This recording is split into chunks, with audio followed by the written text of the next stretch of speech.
Midwest Paranormal presents Paranormal Soup. I'm your host, Jason Bland, and tonight we're going to talk about the Demon in Seattle case, as it's known. We'll get into that with the owner or the renter of the home, Keith Liinder. And then we have two investigators that have been investigating this home, Karissa Fleck, who you know has been on the show, and for the first time, Nicole Novelle. And I never got before the show to find out if I pronounced your name or I butchered it. I probably butchered it, didn't I, Nick? No, okay, all right. Hope I got it right. All right, guys, we'll be with you in just 1 second. Of course, we'll have the World Wide Web of Weird at the beginning of the show, and I got some weird because we've been away from it for about 2 weeks. So we'll be with you guys in just 1 second.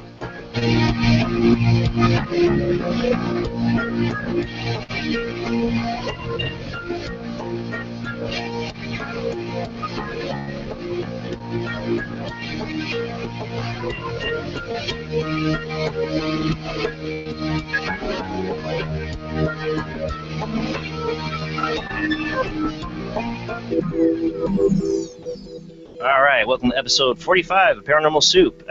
Next week, or on the 10th, will actually be the year anniversary of the show. I cannot believe I've been doing this for 1 year. It went by really, really, really fast. I just realized that the other day. I knew I was getting close to it, but I realized next week is it. So we got our guests tonight, Karissa Fleck, Nicole Novelle, I hope I got it right, and Keith Liinder. Hey, guys, how you doing tonight? Hi. Hi. Pretty good. How's it going?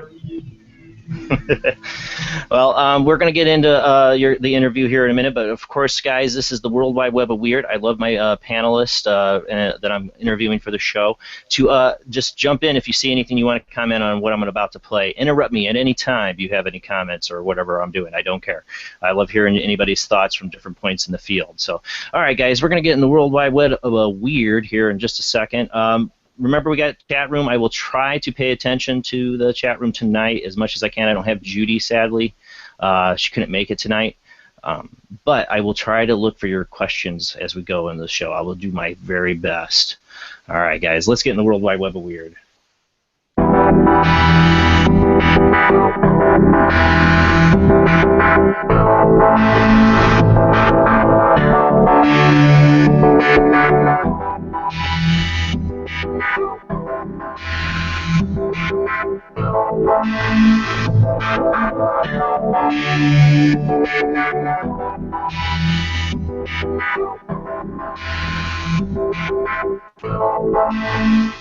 All right, the World Wide Web of Weird. Let me get my screen share going here. First off, this has been going all over the internet. I don't know why. It's of course about. Of course, my thing changed here to another story. Let me get this screen share up. It's about a school in Malaysia. I don't know if any of you guys have seen that. Them having to evacuate it. This happened, let's see, this article was from April 19th, but I think this happened a couple weeks ago. This is a supposed picture taken in the school during this. It's mass hysteria is what they're saying. Strange case of mass hysteria has seen students and even teachers being pinned down by evil spirits. The incidents were purported to have occurred at several schools in Malaysia, Kota Baru region, including one in which 20 female students were sent home after being possessed. And other reports of students being overwhelmed by the now, of course, I'm the butcher of names, the Pontianak, which is a type of female vampire ghost well known in Malaysian folklore. Saw a further 5 girls being sent home. Even one of the teachers, 32-year-old Norwelati Rama, oh, this one I'm really butchering, claimed to have been pinned down by an unseen force while she was attempting to help a student who had been seeing demons. The problems became so bad that the education chief resorted to sending shamans and other religious practitioners into the school in an effort to cleanse the building of evil spirits.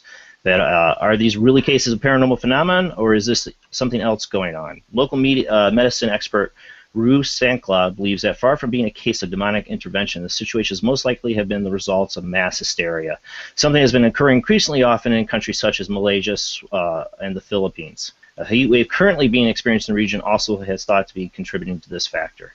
So this is supposedly a picture of it. I don't remember this video. It had some audio, I think, too. Let me get that up.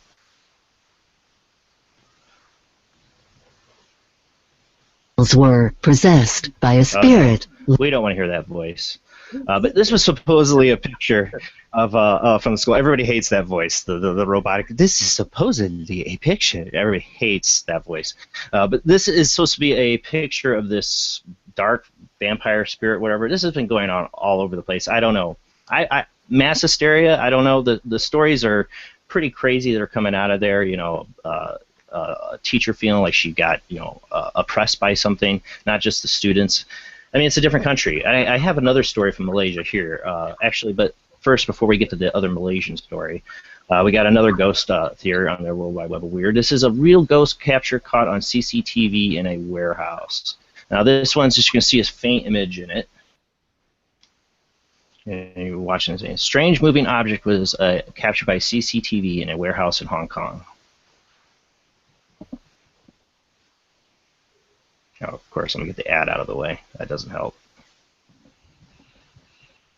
Now, if you can see this, let me pull it up on the big screen on this one. Rewind it.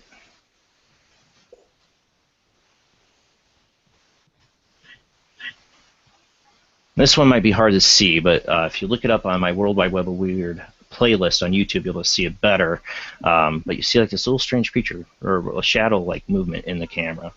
Could be, a shadow from something else off camera that we're not seeing. It's kind of weird. I don't know. I love the CCTV camera stuff. I wish there was more of a story to this one.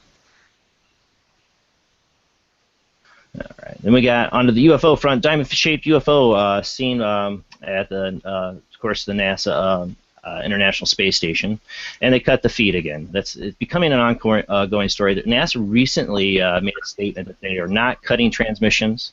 That these happen because of the transmission going in and out. But it's still, people are still recording these things. Now there's hoaxes out there too. There's people taking the ISIS footage and putting their own stuff in it. The good videos give you links to the actual NASA feeds that it came from. There it is off of the space station right there. All right, back to Malaysia. Let me find the right video for this. This is a weird one. Get the video up. Goat boy with baby face. This is a goat that was born. I know I show some gross, strange creatures sometimes on this show. But this is a goat baby face. A farmer in Malaysia was mystified when one of his goats delivered a kid that bore an uncanny resemblance to a human. Get the video up here on this one. Ibrahim Bazir marveled that the remarkable animal seemed not to only possess the face of a baby, but it also had legs and body that felt more like an infant. Let me get this up here a little bit further to it, and I'll pause it. So this is the goat that was born that was much like an infant. Nonetheless, the jaw-dropping creature created a stir in the village when word got around about the baby-faced goat, and some even offered to buy the oddity from the farmer. Thankfully, he adopted to skew the financial reward in favor of answers and turned the creature over to authorities who will investigate it. Well, it's almost certainly the result of a natural birth defect, which spreads beyond the village via the power of the internet. That's not stopping some from speculating that it could have been supernatural. The point to the mythical fawn. This is what people are believing it's something supernatural. It's something called the mythical fawn, a half-human, half-goat entity of Roman lore, and wonder if this is tales were entirely legend. On the other hand, there's also a possibility that we were being fooled by a well-crafted Chewbacca doll in a clever story. Next up, I got another UFO. Hopefully this one did not get taken down. Sometimes I have UFO videos, and they get taken down before I ever get a chance to play them. This was a UFO over Liverpool, if I still have it. No, that's Florida. I think that was the one they deleted. Darn it. I saw they had deleted one of my videos. All right. Nope, no UFO over Liverpool. They took it down. I hate that. Let's see. We got another strange creature on the World Wide Web of Weird. This is a strange creature. An Arizona man claims that he discovered the remains of a strange creature in his yards, and experts cannot seem to identify what it may have once been. The odd entity appears to be some kind of sea creature due to the presence of gills around the head. The entity appears to be some kind of, that's what I read. It also supports an eerie set of bug eyes, which is described as a flesh antenna protruding from the skull. What's that old cartoon? Do any of you guys remember? Was it the Snorkels? No, well, Teletubbies, but wasn't there one, the Snorkels? Yes, snorkel. Isn't that what that is? That's what it looks like. It's a mutated snorkel, or this is what the snorkels look like in real life, and they're, yeah, not as cute. No. I don't know what that is. I really don't, but Scott Marditz, who's been on the show, always seems to identify these things. Here you go, Scott. If you end up watching this, let me know what this is. I don't know. It's really weird. Shit. I need to get back to the mother wheel. I know. All right. Next up is the Area 51 mushroom cloud. This has been going around the web quite a bit. This one could have been taken down. I had 2 that were taken down. Nope, there it is. This one I would have been surprised if it was taken down. This was filmed at Area 51. I don't know much more of the story on this. As some people are out there taking pictures. There was a group of people, and there's video. I think they end up showing of this. I think in this one, but this mushroom crowd peered out over near Area 51. So maybe we tested something and it went awfully wrong on somebody. I don't know. Blew up. The next one, of course, we got to hit Bigfoot in here. Sometimes it's hard to get good Bigfoot footage. This is new. I'll get the volume up on this. Let me pause it. I'm not going to play this whole video. So if you want to see the whole thing, because it's a long one, I'm just going to play like a second clip of it after. Oh, God. Seriously? Oh, my God, Bigfoot. Yeah, he's running for office too, didn't you know? All right, so multiple Bigfoots surround us as we film gigantic male Sasquatch, female Bigfoot, baby Bigfoot hanging out on its mother. Bigfoot behind us, Mark and Melanie are surrounded by Sasquatch that are watching them from front, behind them. Real Bigfoot are everywhere in a single 3-minute clip. Well, they made this a whole 30-minute like thing. So, but it's weird. They seem to get a lot of. Let's see, what point do I have it in the video here? I think I got it right where I wanted it. It's just a creepy music with audio. But this clip, they have a lot of different weirdness going on with Bigfoots in the background. Check it out for yourself. It's surrounded by Bigfoot, multiple Bigfoot caught on camera. You're going to see a lot of movement in brush. See if I can get it to another spot.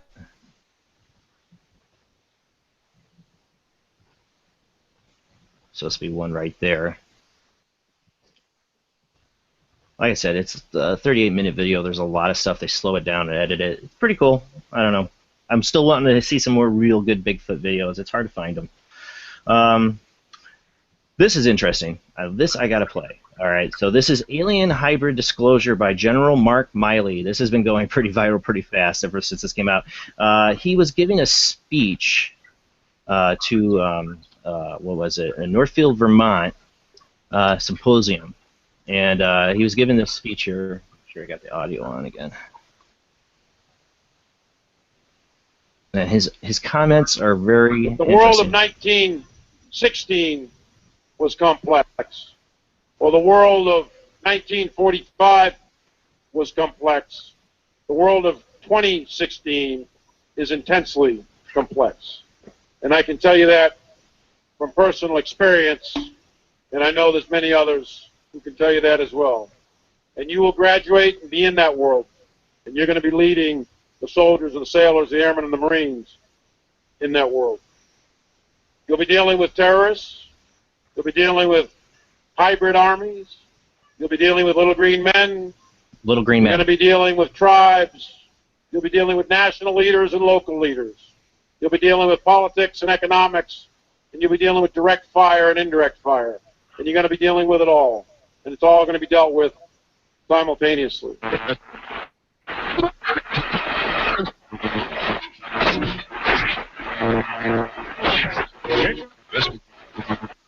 Yeah, if I'd been in that audience, I'd be like, "Can we stop and go back to that little green men comment?"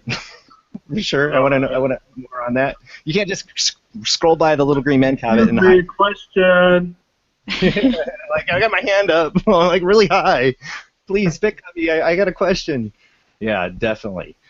This is another story here, last video. This is about a church in Chicago. We got another, this is a crying painting. No one can explain it. Is it a miracle, an act of God, or is there some other explanation? Church leaders and parishioners say they are not going to question it. They and thousands of others who have come here are choosing to believe. For parishioners, it is a blessing, a sign St. John is with them. And you could see where it's dripping. Among the visitors here, seeking healing, a nurse. I've seen myself that medicine, family, and God, that combination helps. Also a woman whose husband at age 56 is battling cancer for the second time. We are now dealing with leukemia. He is on 3 pills of chemo a day, and it is taking the life out of him. About 200 families make up the congregation at Assumption Greek Orthodox Church. This past July, a parishioner noticed a sweet-smelling oil dripping from the icon's halo, wings, hands, and beard. Since then, thousands have come to see for themselves. I was taken back, like, wow, because I never saw anything like this. It was like breathtaking, first of all, to see something like this. It doesn't come from his eyes. If you look closely, it comes from everywhere. Every week or two, Father Soteri Dimitri collects the oil and puts cotton balls saturated with it in bags to give away. He has given away 5,000 so far. Some of those visitors return. A man who says he is cancer-free after touching the oil. Another claims a blockage in his artery has disappeared. Whether it brings peace of mind to them, physically, spiritually, whatever it is, it does something for them.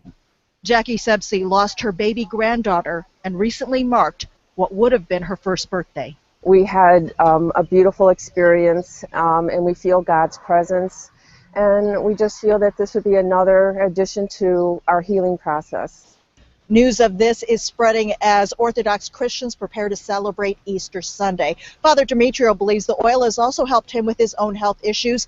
He said that he stopped taking his medications in January. In Homer Glen, Judy Wang, WGN News. So I thought that's interesting. I actually had no one can explain it. Is it a miracle, an act of God, or is there some other explanation? We won. I had a church just down the street from me. I'm in Indiana. It's no big city that had something like that, and like everybody flocked to it. Everybody was interested in it. I never got to see it. Then suddenly they quietly like disappeared from it and stopped talking. Well, they found out it was a water leak upstairs coming through. But I do think these things are possible. Oh yeah, they're possible. I definitely think they're possible, but it's sad, that everybody's like so excited, and then somebody like maintenance, it's like I found out why it's crying. So yeah, hopefully you don't find anything out about it like that. Let's hope. All right, let me get my screen share back off here.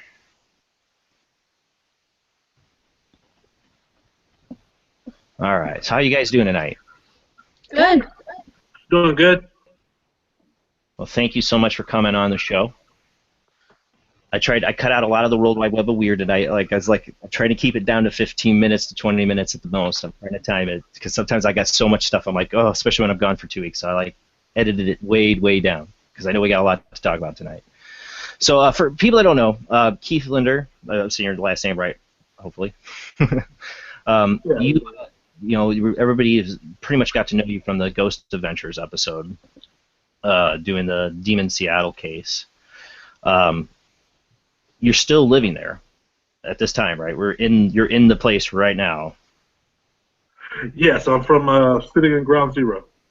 Sitting in Ground Zero. Well, to me, Ground Zero in the episode was the room that had 666 around it. You felt that might not be a good idea. Yeah, I never broadcast live from that room. Yeah, thank you. Okay, we don't need any more difficulties tonight. And then we have Karissa Fleck and Nicole Novelle. Now, I'm saying that right, Nikki? Yes, you are, actually. No, thank you. First try. That never happens. I'm the butcher. Karissa, as you know, we've had her on the show with the Horsefight Chronicles of Syracuse. I'm butchering that. I'm the king of it. And so we've had her, but Karissa and Nikki have gone out to this home and spent. How long were you guys there? I was there for about 3 weeks. And I was there for a week. For a week.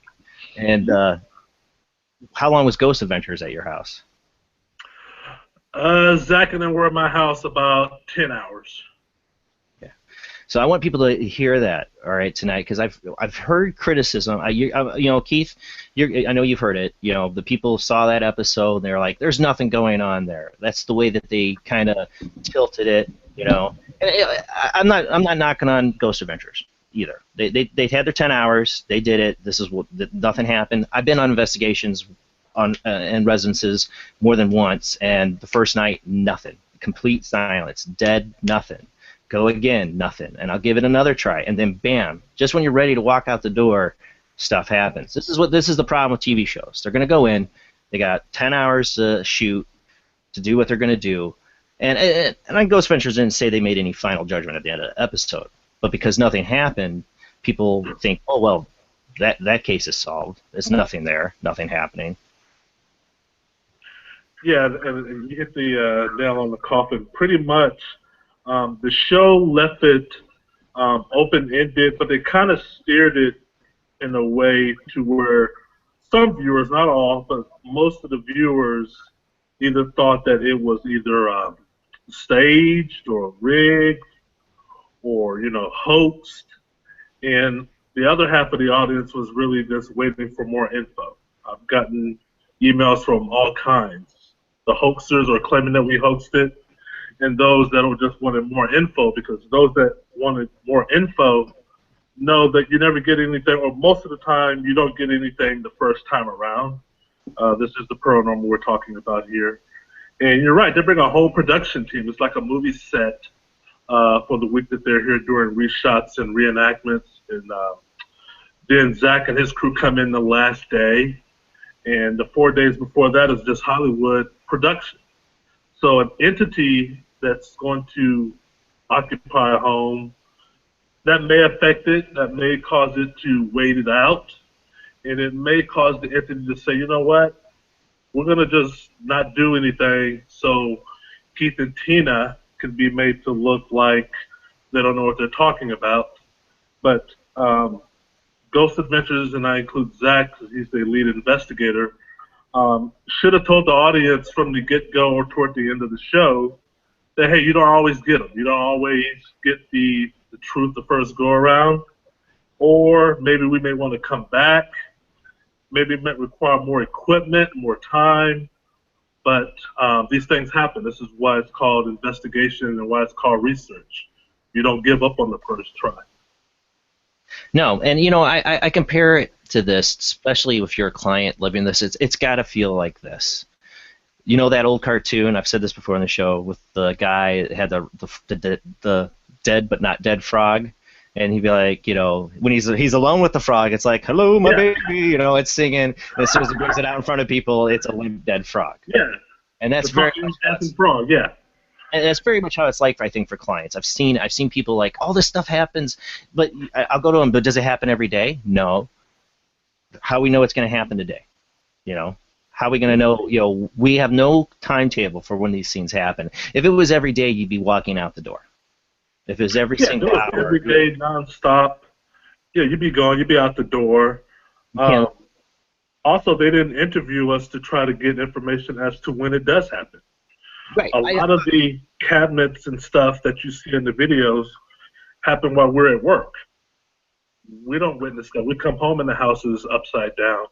We've seen stuff fly and levitate, but that stuff happened when we're away. My camera's emailing me saying there's activity. I log in, or sometimes I can't log in. But no, there was never a Q&A. There was never a pre-screen, if you will, to try to understand. If we're coming, we may want to switch our lockdown. We may want to do our lockdown during the day versus at night. Right. Good point. Activity happens mostly in the daytime. Yeah. So, yeah, they didn't do none of that. Now, well, let's get into this a little bit before we get into the investigation that Chris and Nikki have, and you guys can jump in, of course. But I want to hear from Keith too. Like, what I didn't hear on the story is stuff like that, and what I didn't hear on the show is kind of like how this all started for you. It felt like they just jumped in. This is happening to him, and they didn't really get into your story. I felt like, what happened to you? How did this all begin? Yeah, they didn't do a backstory. Basically, we moved in the house in 2012.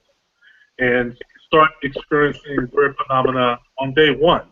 And for about the first year, the activity, I ain't gonna say it was mellow, it was enough to where we started calling the local paranormal teams. And for about a year and a few months, it was activity. Then it just died down for all of 2013, so we thought we had dodged a bullet, and whatever this was sort of maybe had left the house. Well, when it came back in 2014, it came back with a vengeance. It came back with the Bibles burning, the throwing stuff. So I called those same teams, and they exhausted all the resources that they had. And then I contacted the local news station, which the lead reporter was I guess, close friend of Dave Schrader. Mm-hmm. And she came out and did an episode of the show. and she witnessed her own activity. She heard the loud banging and the movement, and that's included in her interview of me. We stopped in the mid-interview, and she asked me, what was that noise? It was pretty loud. So the next day, she contacts Dave Schrader, who you know is also a part of Ghost Adventures. Right. And he calls me. I'm at work, and he calls me, and it's Dave. And he asked me maybe about 3 questions about the cabinets, about the flying candles. And then his next question was, well, we would like to get Ghost Adventures out there to research your problem. And I'm like, yeah, okay, fine. Let me clear with the homeowner because he wants answers too. And once the homeowner thumbs up it, they came within about 3 weeks after that. So it was relatively quick. The news reporter came October 30th. I was on the phone with Dave November 1st. Ghost Adventure was out there 3 weeks after that, filming. And there was never really no, I guess, pre-setup, pre-screen, all this stuff on the show about we researched the land, we talked to the Native Americans. I can tell you, I know all the tribes locally within this area. They never heard from them, so I don't know what Native Americans they said they talked to in the state of Washington. Right, I wondered that. I'm still looking for those Native Americans, but basically, yeah, the show was sort of rushed. It was in a sense of, you know, you got 45 minutes to tell a story, and let's get in there, and it's, you know, maybe, I think Zach in their mind was, we're going to come in and the activities at its apex, we're going to get some good footage and maybe get out. However, if we don't get anything, then we have to spin it to say, hey, we like other researchers, be it TV or be it not on TV, we don't always get it stuff either, just to show the audience and our critics that we don't fake episodes and whatnot. So they kind of made us the guinea pig or the scapegoat. Yeah, I felt that. Never, which I know, and I don't know anything about investigating, you never make the client be on the defensive about the experiences that they are experiencing. You can maybe educate them and educate and debunk, coming up with rational reasons why things are happening, but you don't make the client look foolish like they're doing this for attention getting. This is 3 years. We were 3 years into this by the time Ghost Adventures got involved, and the first news reporter came to my house 2 years after the first object went flying. So this is not attention getting. Well, what would attention get you? Have you made any money from this? Exactly. I'm reporting paranormal activity to the paranormal community. Why is that attention getting? I didn't understand that logic either. No. You know, when people are, you know, I can understand the critics to Amityville Horror, okay? They went out right away for a movie deal, book deal. I see the skeptic. What'd you say? I said they didn't even get a lot of money. No, and they didn't end up getting a lot of money for it either. I think they thought they would. You know, and I'm not saying it's a hoax. I think some stuff happened, but I think they went for the full bang on that one. But they went right for it. You haven't done that. You're living, you know, you're still living there. You're just trying to get an understanding of what's happening. Now, I have a question from the chat room on this too. Is what is the homeowner's experiences in that home? Well, the house was built in 2005.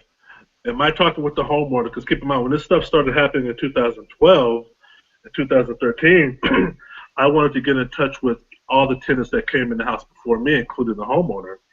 The homeowner told me that him and his family did not experience any activity, but they were only in the house for like 8 to 12 months. Then he put the house up for rent, and there were 5 tenants after him. The tenants after him did not come to him when they moved out to say we have activity. Some did move out prior to their lease being up. Now, I don't know why, but I was able to later on get in contact with 2 previous tenants who did tell me and have told other investigators that they had activity. Now, the difference between them and me is they just abruptly left, okay? The level of activity that they had were chairs moving by themselves, cabinet doors opening by themselves, loud noises, banging and knocking, and sickness, and they just left. So there were 2 families documented who have gone on record and on file to say we had activity too. Keep in mind, this is a rental unit, and everything that comes in this house, I have to give the green light from the homeowner. The homeowner in the 4 years that I've lived here has never accused me of vandalism, of attention getting, of creating a mass hysteria in a home that he owns. I mean, this is going to affect property value, be it plus or negative.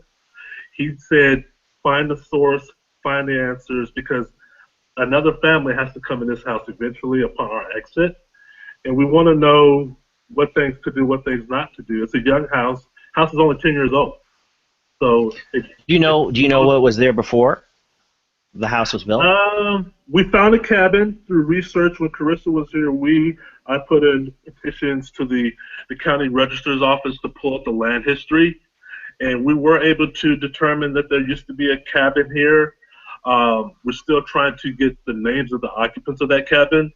It was torn down abruptly for no reason, documented. But no, there was a cabin here, and it was the only cabin here within, I think, 3 square miles at that time. So very interesting for that. Also, this area, the Pacific Northwest, has a very rich Native American history. It's often ignored compared to other areas of the United States, but this area, being that it's, like I said, coastal, has a lot of Native American history, heritage. There's a creek that runs behind my house.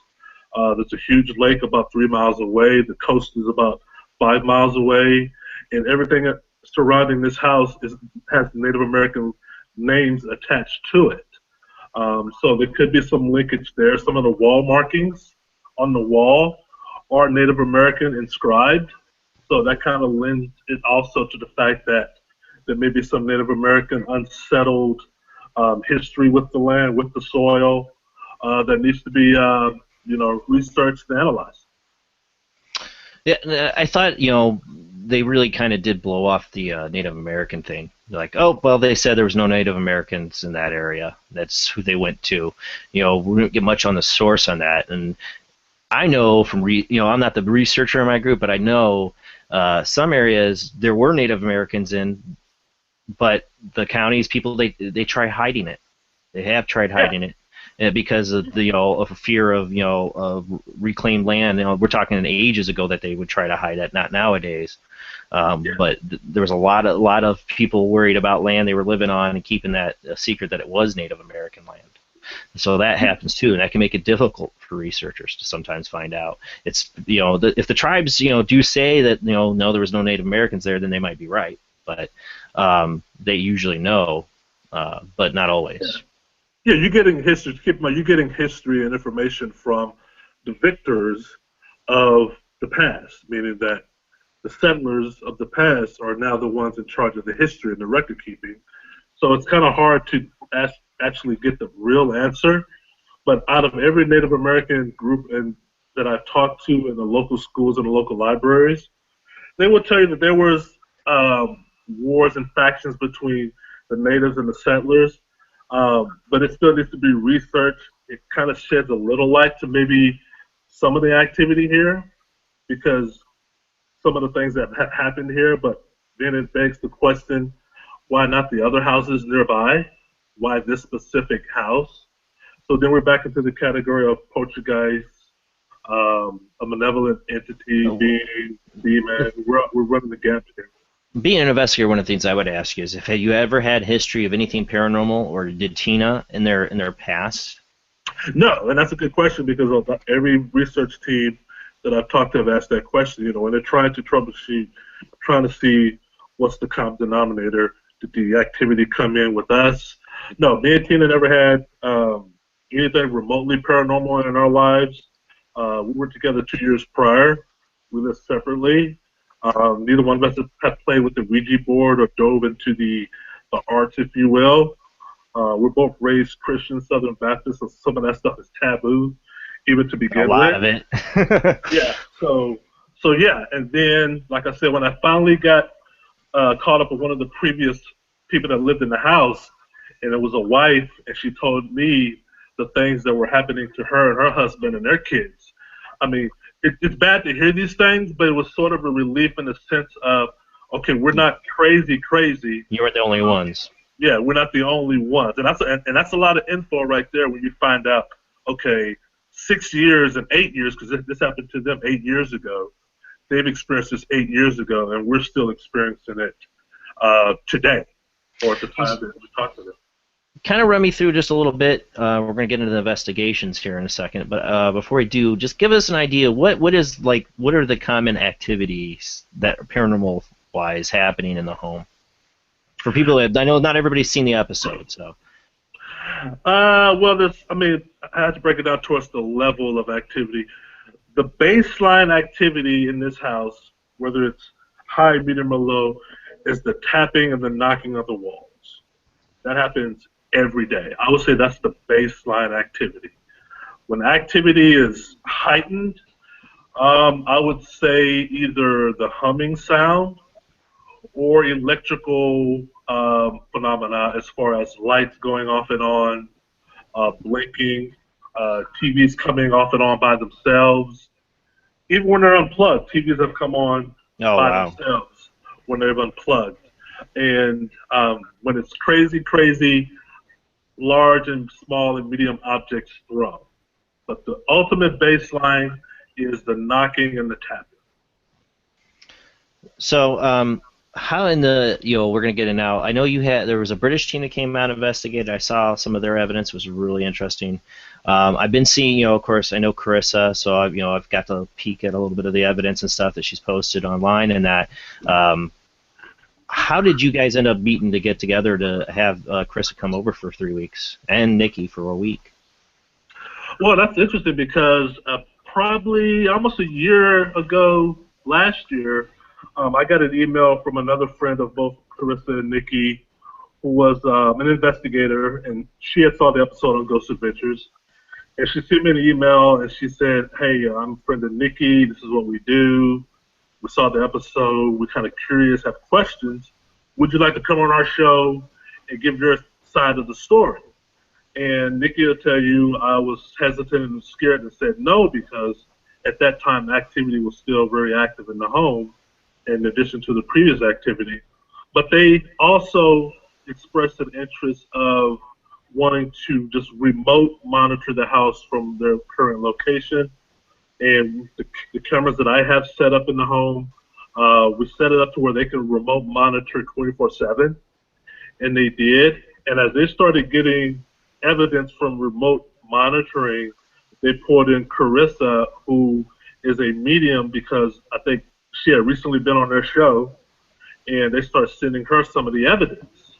And they have also been inviting her to watch and monitor the house from where she was to see if she can pick up on any spirits or any unwelcome presence in the home. So that's kind of how the three of us or the four of us kind of got this ball rolling, probably about July of last year. Karissa, what was it that interested you about this case that brought you in?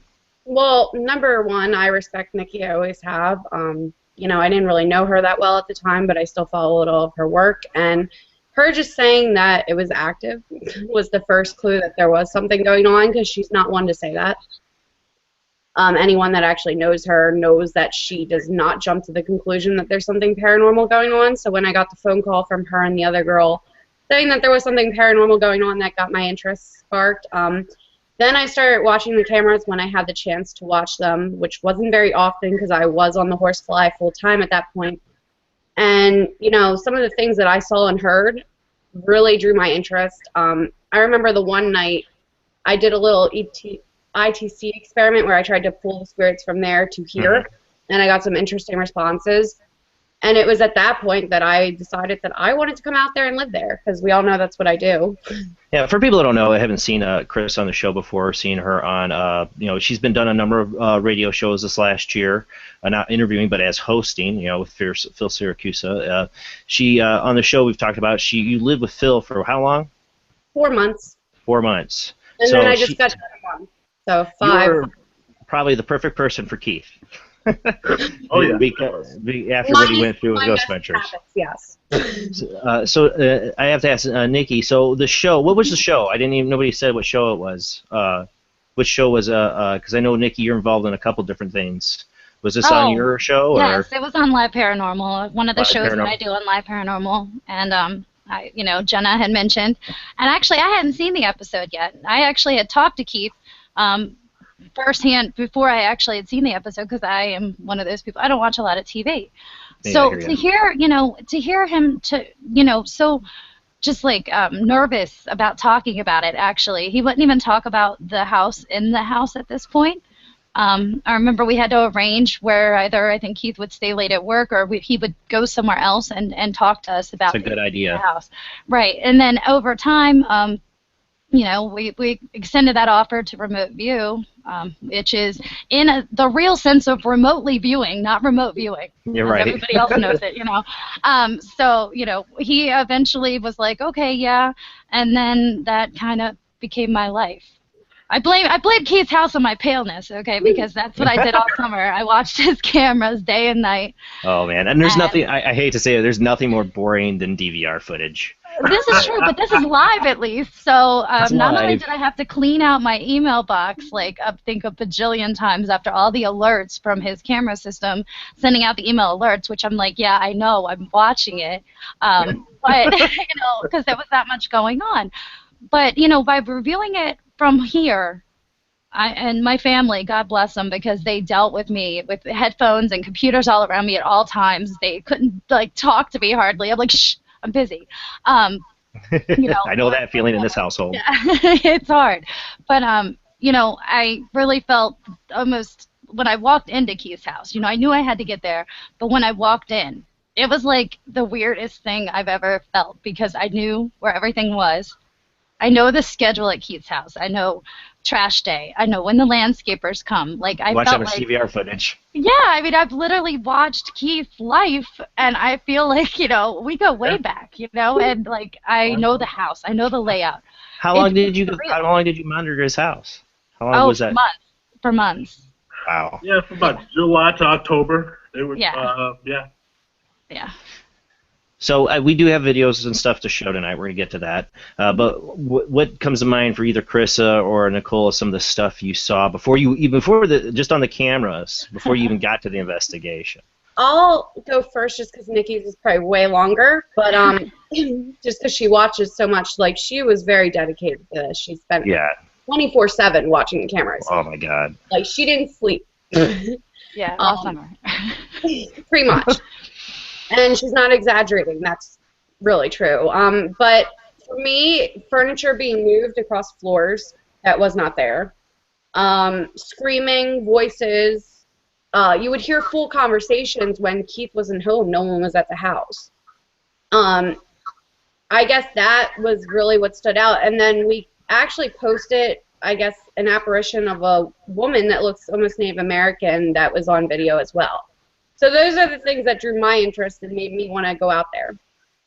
Me too. That's awesome. The same thing, actually. Exactly the same thing. But my number one would have been most definitely the capture of what we are calling the woman, the shadow woman is what I call her. That blew me away. Honestly, it was... I know Keith, when I was like, oh my gosh. I'm like calling Keith. I'm like, you've got to see this. And we all just sat in awe.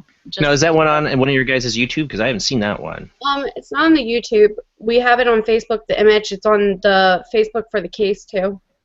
I think Keith has it on his YouTube somewhere, too, perhaps. Okay. Yeah, it's on there. It's on there? All right. We'll pull that up on YouTube and take a look at that. I'll have to pull up his YouTube channel to do that because I don't think I got that saved in there. Now, you posted one today, Nikki, too. I got that in the playlist as well. Karissa, you have like multiple accounts where people have accounts saying they're you. I know. So I never know which one's you. I don't know. So do you have anything on? Do you have anything on your YouTube for it? Oh yeah, I have tons. Tons. Okay, so I got to get to your YouTube and Keith. I think they're all linked on mine for Karissa's videos for the case under the playlist Demons in Seattle. On your playlist? Yeah, there's a playlist on there. So people, I just want to throw this out there where we're talking about fake accounts. I only have one real Twitter, one real Facebook, and one real YouTube. Yeah. I have not been stalked on Instagram yet by fake accounts, but I'm sure that's coming too. No, I got one today. Not that great, but... No, Karissa, I got one today, and I knew it wasn't you. On Twitter, it was just Fleck. Oh, they're all the time. It was your picture. It was your picture. I'm like, I know that's not her. Like, I almost hit follow. I'm like, wait, nope, that's not her. I already have her on Twitter. I've made almost all my accounts the real, just so everyone knows. All right. For the people who were trying to, I had two people trying to call on Skype, almost one after the other. Skype line's not open. If you guys want to do Skype calling questions later at the end of the show, we can, but right now it's not open. So anybody that's calling, I got it up for later. Just add me to your contacts. If we do Skype call-ins, if we have time, I'll let you know. All right. You guys want to go ahead and jump into the videos? Sure. All right. Well, let's get the screen share up.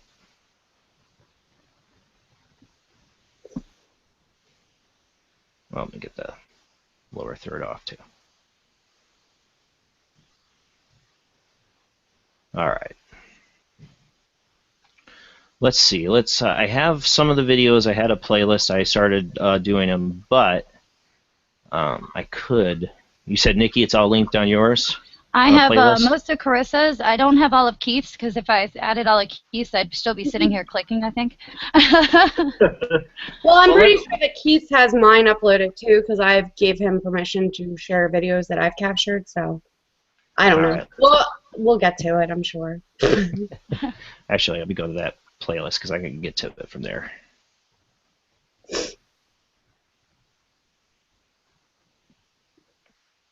Got a number of things on this playlist, but let me go to Keith. Hey, I just took you the there. picture of the apparition, Jason. In Messenger? Yeah. Yeah. Okay. All right, I have to pull up Facebook on here again, but I can do that, and we can pull it up. All right, so Keith, you have a playlist, or is it under videos? Or home? We're under home right now. So you got a lot of videos, Keith, so I'm going to let you pick some of the ones. Can you see the shared screen? Yeah, I want you to, I mean, I can't scroll, obviously, but go to, just scroll down and pull up Carissa's EVP. It's titled 3. I think it's Demons in Seattle, EVP 3. EVP 3? Yeah, scroll down. Everything's in chronological order, so it may be on the second page by now. Okay. Da-da-da-da. I got it. Oh, there you go, right there. That's it. One of my favorites. All right, let me get the audio up. This is creepy. Is there anyone out here with me?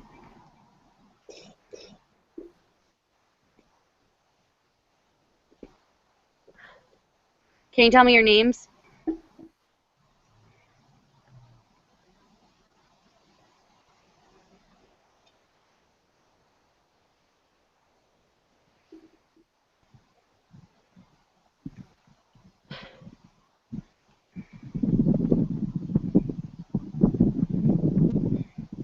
How many spirits are outside?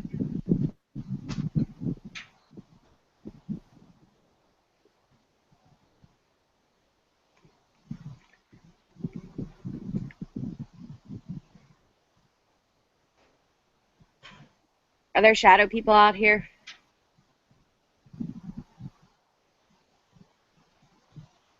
How many?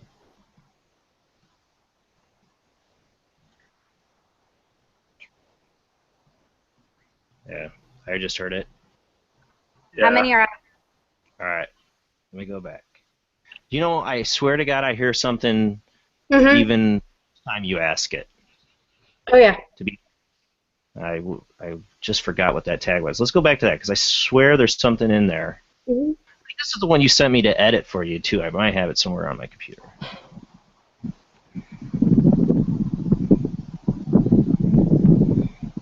How many spirits are outside?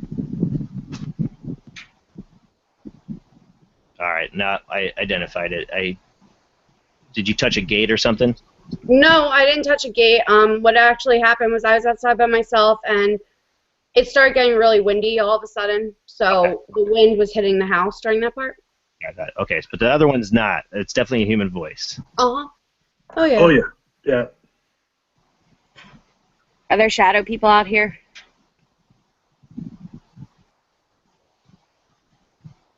How many?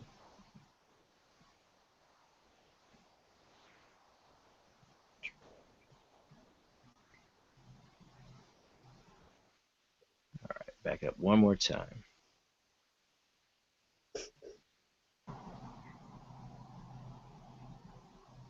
How many are out here? Oh, went too far, or not far enough.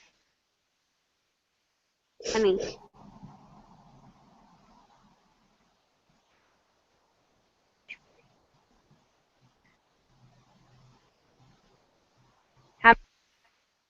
So 3. You can tell that's a syllable 3, yeah. Oh yeah, no, it's definitely clear. Well, what's weird about it is I'm still not convinced if it's 3 or tree. And the reason I say that is because after that, now I didn't know I captured that, but after that there was this ball of light in the woods, which it still boggles my mind, but I don't know. That's why I sent it to so many people before I ever even published that, was because I was trying to make it out. But most of the people have said that it sounds like a little kid attempting to say 3. It sounds like 3 to me. When I heard it, I immediately thought it was 3. But that ball of light in the trees still stays with me, and I don't know. At the same time, so the same time you got this EVP, you saw that ball of light? I would say it's, I mean, I don't know exact time because I didn't have a video camera with me outside, unfortunately, but I would say it was pretty close to when I got that EVP, yes. Interesting. Very interesting. All right, let me get back to that playlist. Now I want to get to some of their other evidence too. Now, Keith, do you have there's that one video you said of the that you caught on the camera, the shadow, or the something like the woman that you saw. That might be a bit easier to see with the link he sent you, I think. Probably. Yeah. Let me get Facebook up. If that opens up, I don't think it's password protected.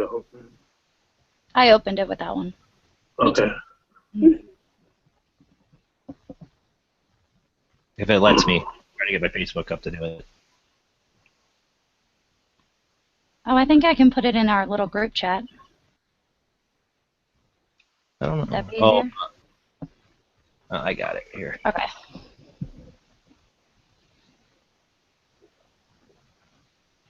Maybe. Come on now.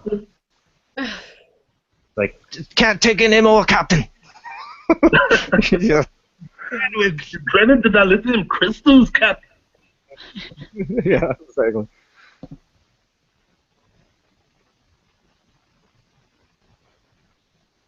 All right, this is the link here. Photo bucket. I don't know if I have that. Oh, you don't need it. Just You shouldn't need it. It should just open. It's a JPEG. Okay.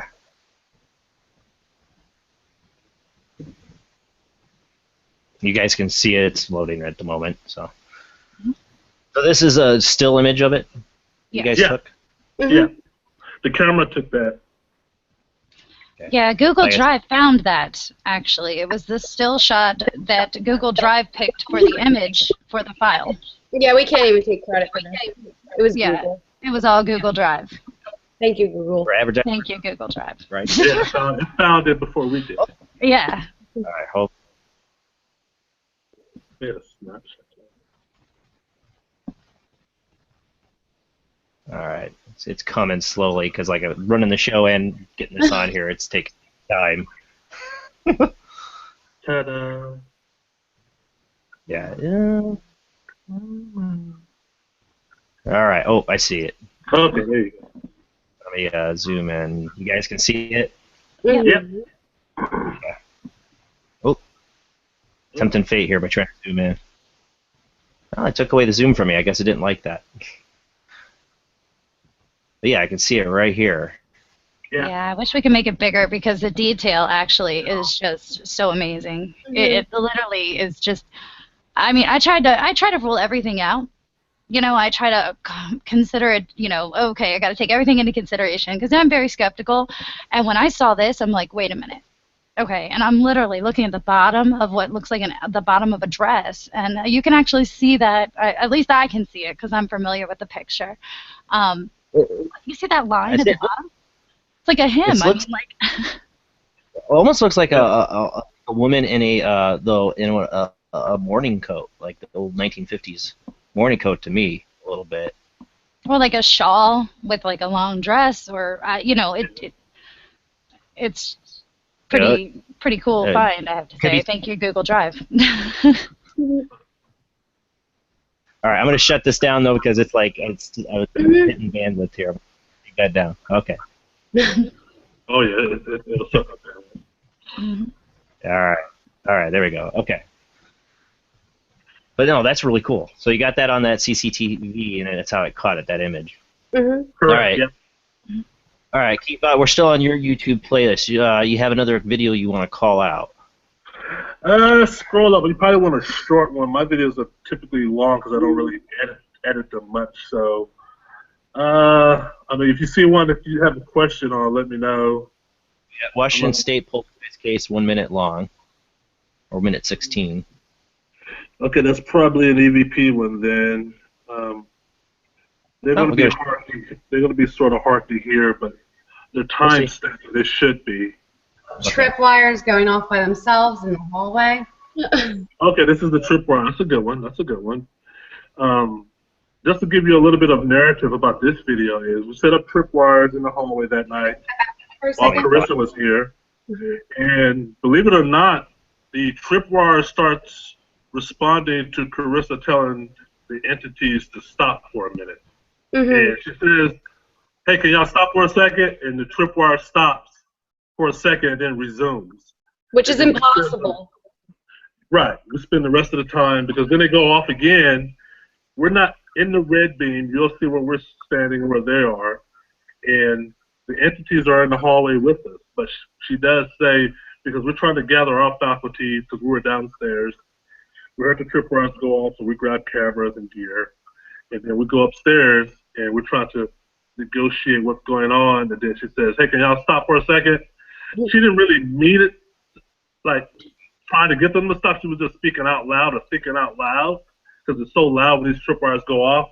But they stop for a second. And it's kind of interesting how that happens in the video. All right, let's... Can I just say one thing? Go, Chris. You know, according to the tripwires that were used at that, it takes 5 seconds to respond. They definitely responded a little bit faster, which is why I say it's impossible for them to be responding so quickly to my voice. Correct. Let's go ahead and play it. What? Can you step out of the tripwire for 1 second? Thank you. Ugh. Well, that was 1 second.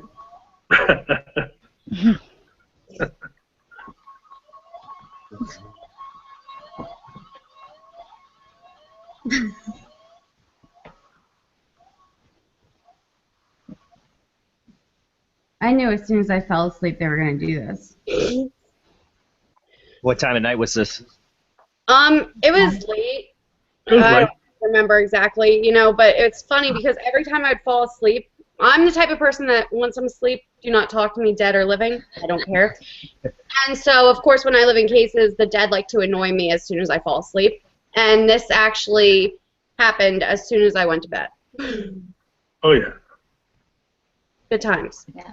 Oh, yeah. And it would happen when we weren't at the house as well. I actually have a video that I haven't put up yet because I'm not sure if it's going to be entertaining or not, but because you hear the tripwires going off in the distance, the camera that I actually had on them myself, that camera for me did not work. Shock. Oh, no. But you can hear it going off, and it went off over 64 times in a row. I have that.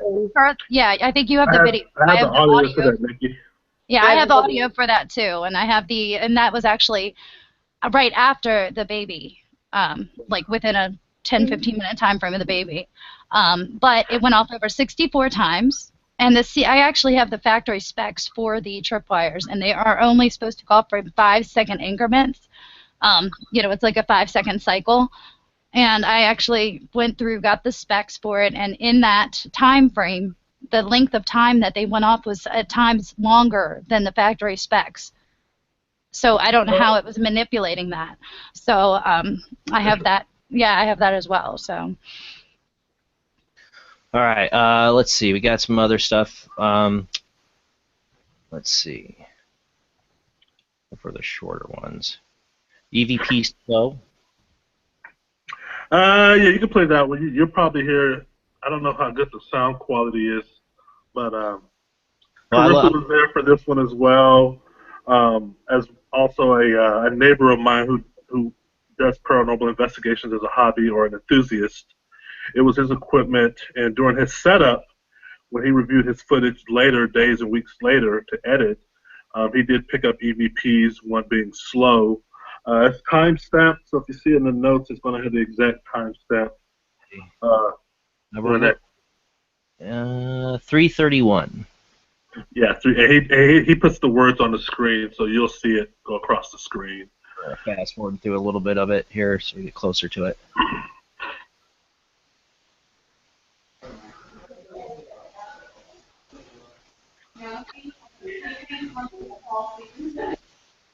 Oh, hold on.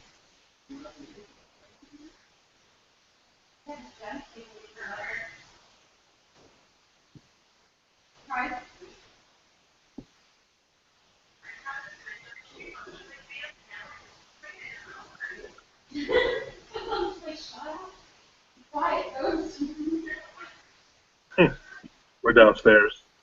Yeah, is that you, Karissa? Yeah, I don't shut up.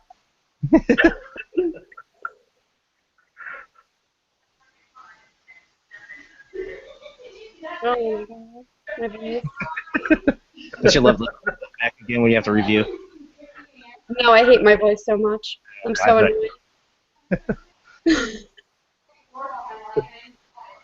Oh, I heard about that one. You did a karate kick? I don't even know what to talk about. You need me to record you now? No, not yet. I'm doing a walkthrough. Trying to catch the EVP. Is anybody here? Hello?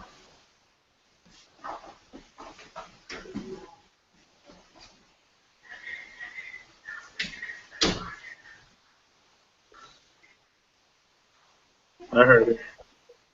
Yeah, that one is really faint. Let me see if I go back. Yeah, it's a whisper. It's faint. Headphones, you can definitely hear it, but yeah, I heard it through your just now. Of course, I've heard it countless times.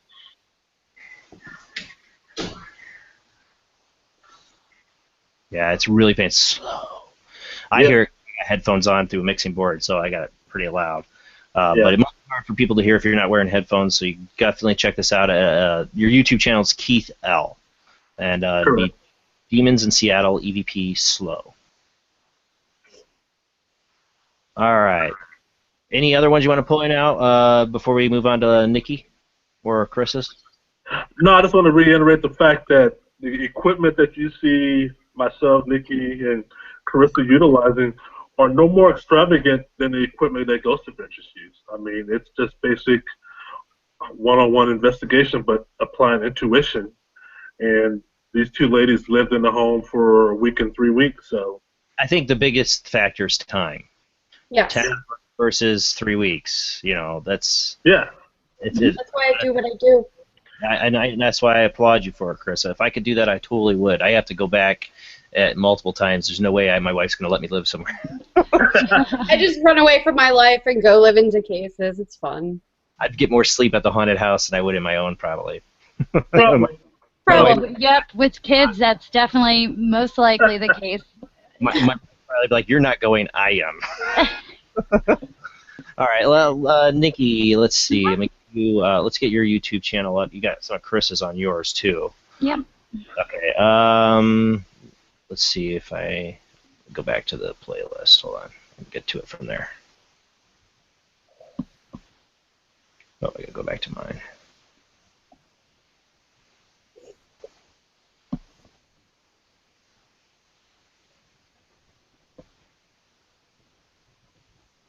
All right, you have it under a playlist? Yeah, there's a playlist. It's called Demons in Seattle, conveniently enough.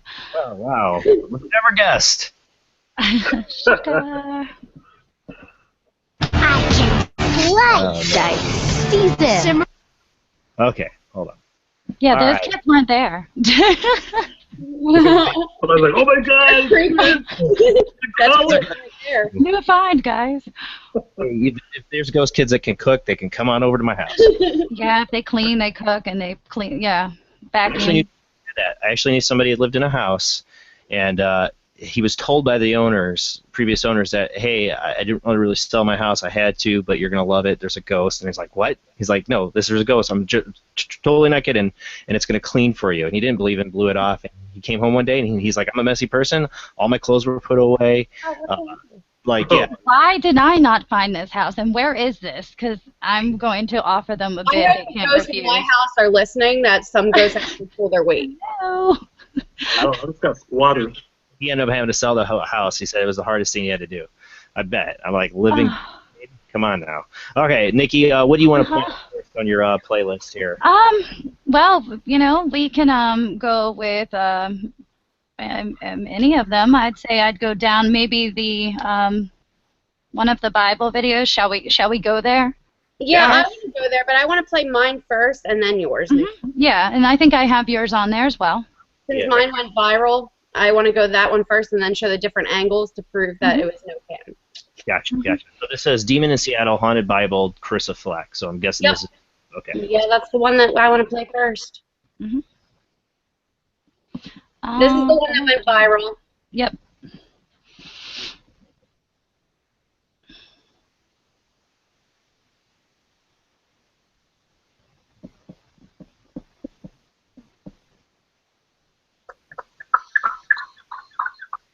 So these are the Bibles that were set on fire. For you to know, you had 3, right? Yes, 3. Yeah, 3 Bibles total. Nikki and Karissa have 1 each. Yes, we did. Can you move the pages again? Thank you.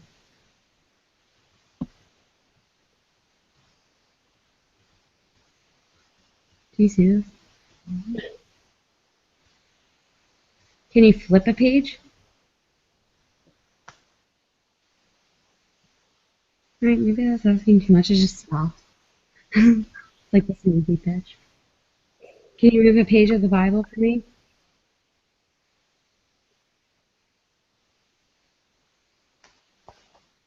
I'm shaking. Move it again. See that? It's very subtle at first. Yeah. Can you flip it?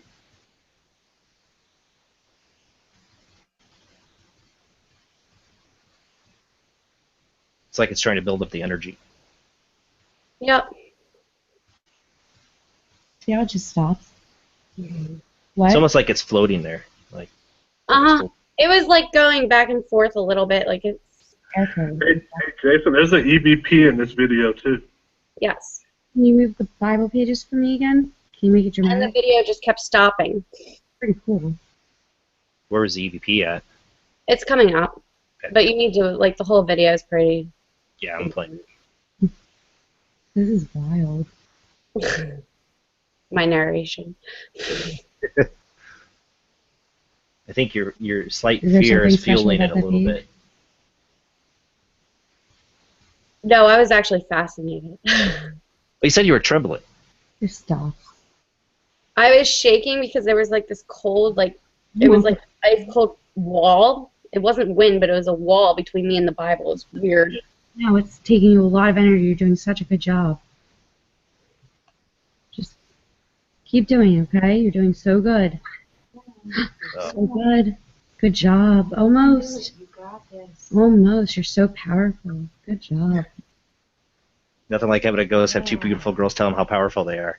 God, come on, doing me one somehow. Can you go all the way for us? It worked. They like the way I speak. Wow. It's like the Rocky music should be playing right now for them. I know, right? All right, the EVP is coming up though. So. What?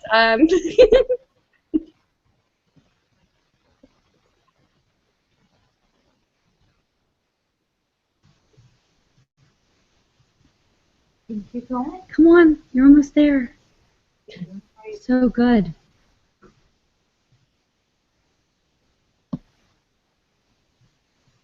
Do it. Come on, you're almost there. Flip it. Just a little bit more. It's just standing straight up. Do you have the energy to flip it? You're doing so good, I know.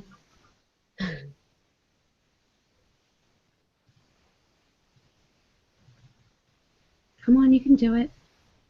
We know you can do it.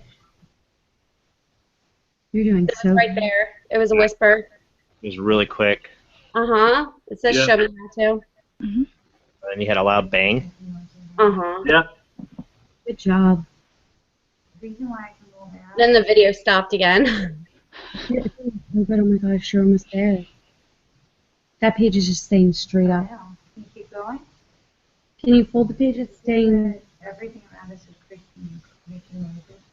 You're doing so good, though. I heard that one. I don't know if you guys can because I don't shut up, but it says coming for you.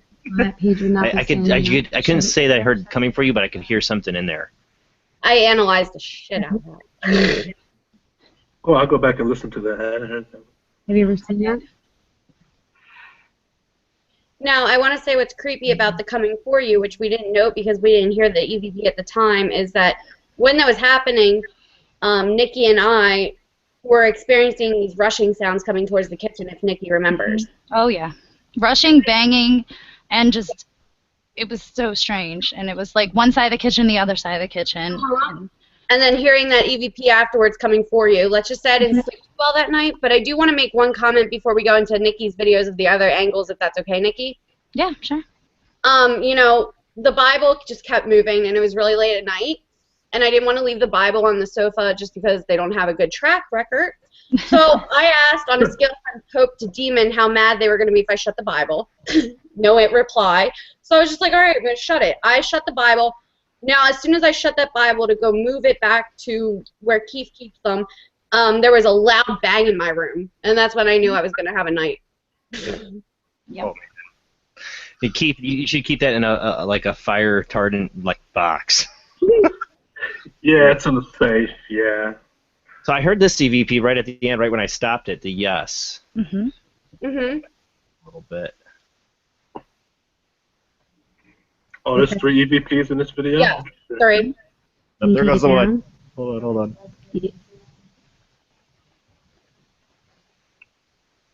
I'm sorry, I'm an EVP junkie. You're fine. Ah, damn it. Yeah, I didn't timestamp them too well. I was really excited. Good job. Can you do it all the way? Can you flip that page that's standing? Can you take it down? That's another. It's like really whispery. And it's really whispery and very quick. Yep. But they never took it down for me. I They did said not they know can, that. but Oh, they never man. did. Now, see, I don't label my videos with my EVPs. I leave them as Easter eggs for people to tell me that they heard them. I do because I don't want to influence what people might hear. I want them to tell me what they hear because I believe that everyone, hears something different sometimes, and I don't want to influence them. I'm for that too, Nikki. I've always been that way. When I do an EVP presentation, I always play them for them without telling what first. But I don't. People that do tag it, I understand why. Because not everybody's got the ear for it. Right. Yeah, I'm 50-50. If I'm on a time constraint, then yeah, I will tag it, but I let people to find it on their own. Yeah. I Right. do both. It depends. But you're right. I couldn't hear EVPs for my life, but now I hear them because my ears trained to hear them, and they're not fabricated now. But a lot of videos that I've seen Nikki and Karissa do, I couldn't hear nothing, but now I hear them. You get in the ear. Yeah. Welcome to the club. I'm pulling out EVPs, and I'm like, what? All right. So where's your which one's your video, Nikki? I have 2 Bible videos, actually. They should be on there. See one at the top, but it says from Believe the Paranormal Experience. Yeah. No, they're under that one. Let's see. Let's see. Carissa's. I'm pretty sure I tagged my own. If I didn't, I can go there and do it right now. There's one of them. There's one of them. All right, let's go ahead. There's 2 of them. I see another angle of the Bible, page turning, demons. Yep. You can start with that one. Sure. That would be in the proper order. Yep. Oh. After this ad, I don't get that. Custom cannon. Good cameras. I got one. I love it. If only we got paid for saying that. I know, right? Or free lenses. Right.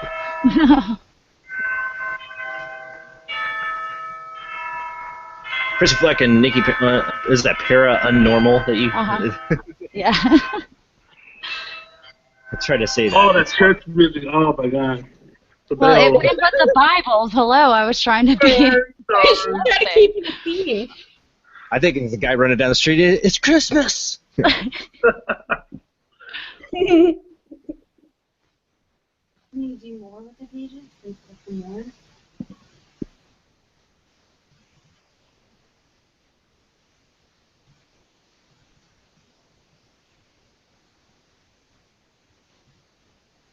Now, this is with my iPhone, by the way. Hence why the camera is the way, the angle that it is. Yeah, or on whatever. Square Box. Yeah.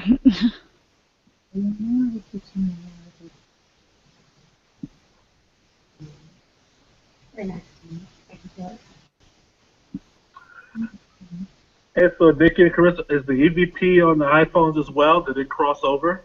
Mine was recording on an iPhone too. My camcorders weren't working. My camcorders, I only brought a few down with me because, as you know, I was trying to fit them all back in my bags, which was impossible almost. And the ones I brought down actually had died within a matter of 6 minutes. And it is a 4-hour or longer battery, and it was fully charged. So. Been done that. Yeah, and I had multiple ones, so. Yeah.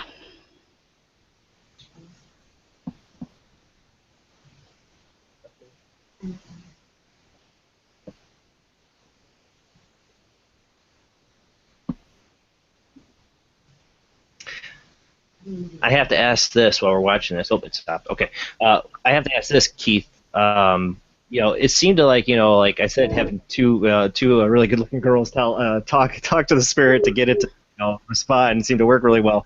Do you think have you ever seen it maybe respond more to Tina than you? We never talked to it. We never tried to. Talk to it. The first time we talked to it, it's through Plant at us, so we stopped talking to it. This was 2012, but we both have our own witness to activity. Tina has stories where I was away on business or at work or something that she saw, and there are things that I saw, but most of the stuff we saw together. I have a question from the chat room on this one too. Is it seems like with the 666 seems pretty dark, written on the walls. But do you feel it's demonic? I thought it was demonic in 2014. There were a lot of things happening that I could never capture on film or video that affected me and Tina. I'm talking about nightmares. I'm talking about waking up and the sheets under you are shredded. Don't know how they got shredded. They're shredded like confetti while you're sleeping on top of them. So you're waking up in a pool of confetti sheets. So there's a lot of things I could never capture on video. So I do think there was a demonic component to it early on, and maybe still is. I just think maybe it's buying its time. But it's definitely some malevolent entities in here that are incredibly smart and intelligent, and they know how to manipulate everything in the house, including people. What your case reminds me of, and Karissa and Nikki, you can comment on this for sure, is the old tale of the Bell Witch. Starting out with knocking on the walls, the kind of just crazy activity. So, with Bell Witch, a lot of people thought that was a curse. Do you believe in any way you guys have been cursed? No, my life is a curse. Yeah. I know, Chris. We're not talking about you. Yeah, I don't think that there's a curse related. But then again, I don't know. I can't say because this is the paranormal. This is the unknown. At the end of the day, all I do know, and there are no experts. Let me just say that because I'm very adamant about that. And Same all here. I can go about is what I have seen, my experiences, what I have witnessed, and what I witnessed and experienced at Keith's house. And trust me, when I said this after the live stream, Karissa looked at me because she knew I do not say this. I truly believe that Keith's house has paranormal activity. There is something happening there that is not known. I'm not going to go out on a limb and say it's a demon. I just think that there is activity there, most definitely. I'm going to stamp, okay? And I don't do that. I really don't, but there's no doubt in my mind that, not only what I experienced, but what we were able to, be lucky enough to get out there and be able to capture for ourselves, solidified it 100% with me, without a doubt. Do you want to go to a different video? Or you want to show another angle? I don't know, guys. What do you think? It's up to you, Nick. I did the ones from today. I think the one is rather long, but the end of it's kind of interesting. With the frequency kind of whatever. I don't know. Maybe we could get your take on that. Which one is that? Unknown phenomena. All right, let me find it. Might have to go. It might be the. I think I put it as the featured. Let me see. Got it. And then of course I have the other video, which is it's short and it's fabulous. I think. And I definitely want you to watch this one too, darling. No, it's only 3 minutes. That would be all of mine. Well, actually, if you go closer to the end, there is an Easter egg in the beginning, but I don't know that people will be able to see that here. Have you told me what's the Easter egg? You know what the Easter egg is. It's an EVP? No, something else. Do I know what the Easter egg is? Yes. All right, I'm pausing it before we miss the Easter egg. No, it's not the audio. The audio is more toward the end. Okay. You probably won't see it this way. You have to go. It's I'm strange. going to full screen it. I'll share it with you later. All right.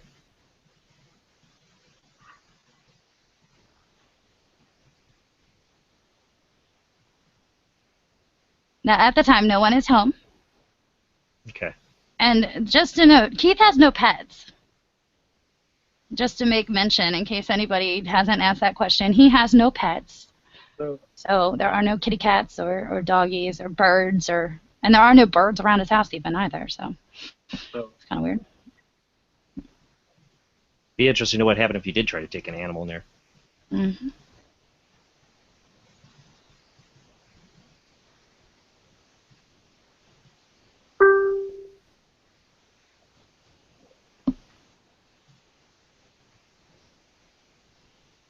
And which room is this? This is Nikki's room. That's where the junk on the bed room is next to the office. That's the closest bedroom to the office. Which is the 666 room. Yeah, Nikki stayed in that room right here. Mm-hmm.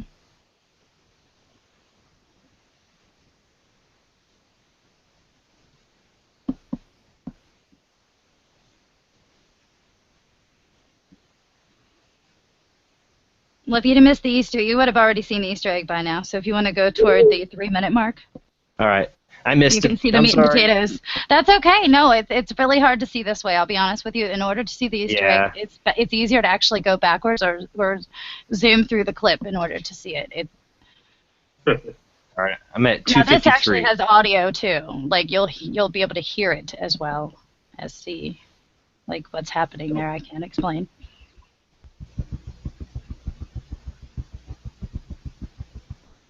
Is that audio I'm hearing now? Mm-hmm. Yeah.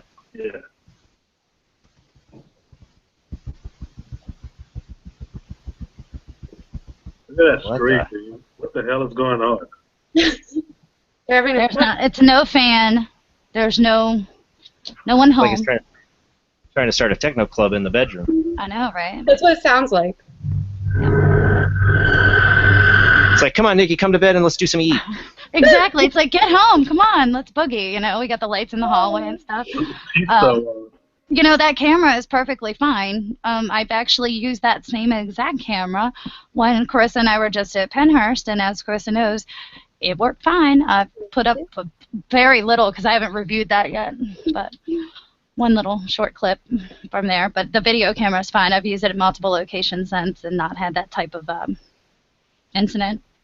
And it was on multiple cameras, actually, throughout my investigation there. So. What do you want to show next? Can we go to the other one that I uploaded today, which would be Trigger Object, I think? Maybe. Shadow Baby? Shadow Baby, Trigger Object, something like that, yeah. I don't even know what I labeled it.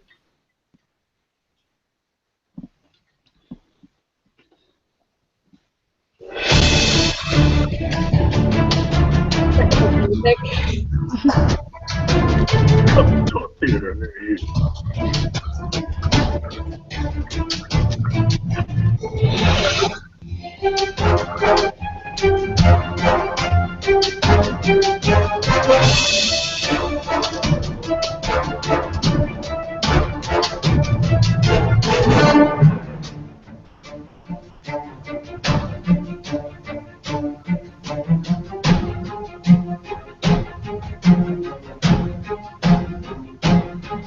Oh. They're creepy. She misses you. Just hug me. I have two. I grabbed her. I have more than one over there, too. No! She's making where they put themselves too. Daddy. Here we go. It's baby wet. It does that. Uh-huh. Yeah. That's when a shadow walks by it. No one was home at that time. Yeah, no one was home. And that's actually the And video. I have the full length that available for anyone who is like, oh, that's crap. I would be happy to share that with them. I didn't want to make everyone else sit through the full length because they'd probably be like, actually, I act like an idiot in the beginning too. I scream as we're leaving the house to let all the audio and video recorders know. Hey, Jason, after that baby cry, the tripwires in the upstairs go off. What we were talking about earlier. 64 times. Yeah, And- and I have that part on video. And we have video. That's on all our channels where you can see a shadow move through the hallway right when the tripwires go off. We're gone. We had somebody monitoring the house with the cameras. Mm-hmm. I think we got maybe 2 miles or 10 minutes away from the house, and they told us, hey, the baby just went off, and so we knew we had that footage waiting for us when we came back. Yep. And the baby went off more than once. Yeah. Mm-hmm. Yeah. And just so you know, Karissa and Nikki, there is, and we're still investigating it, there is audio from what the UK guys got when they were here last week.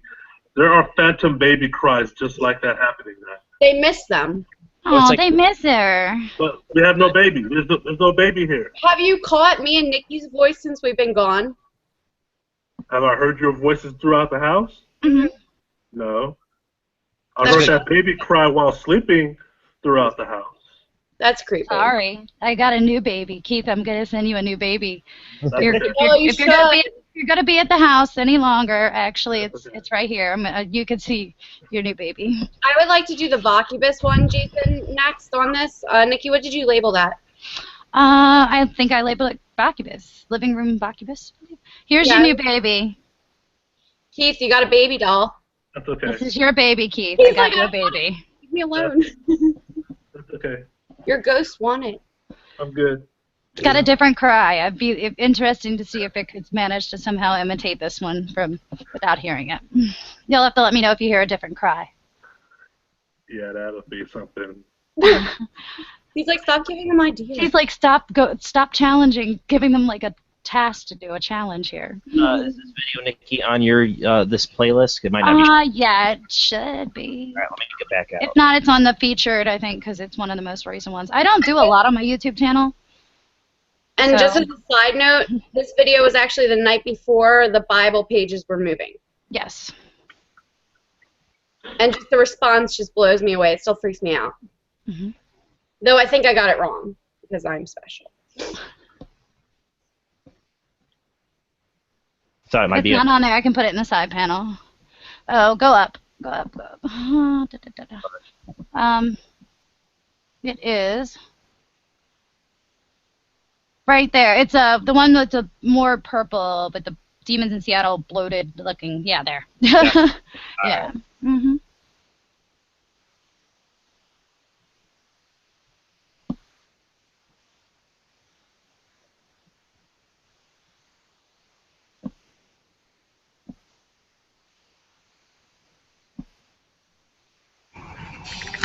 Can you tell me your name?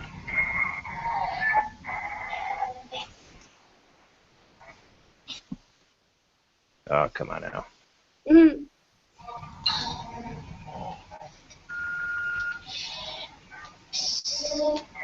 Can you tell me my name? Talking or not, so You know my name?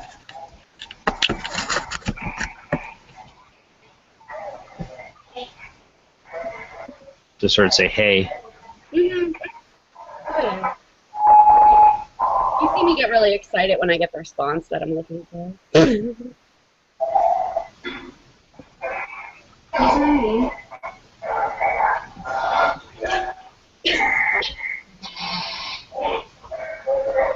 What's your name?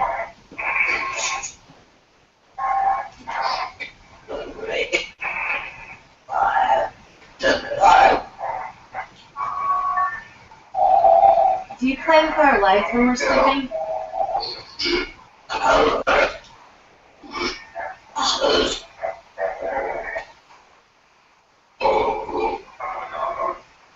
Something outside. Cigarette?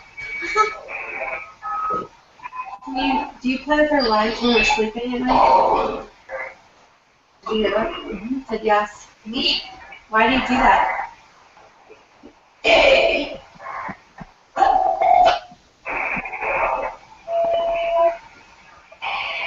What is it that you want?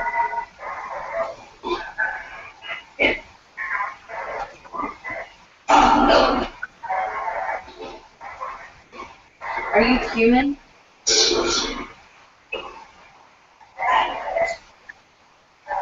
Are you human spirits?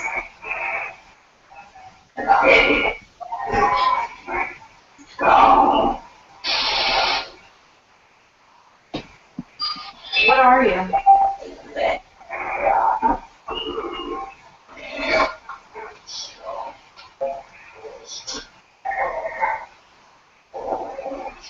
What is it that you want?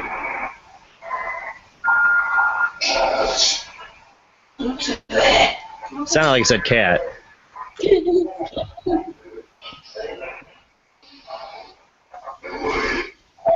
set the Bible on fire?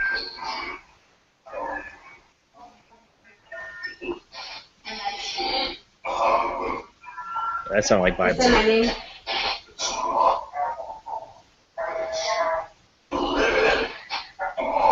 Why would you set Bibles on fire?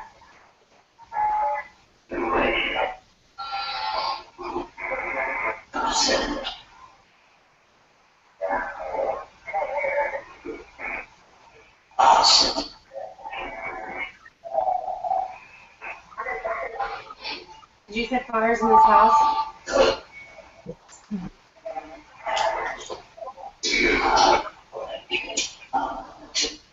Did you drink battery?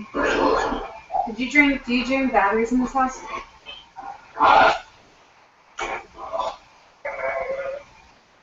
Do you play with the wires?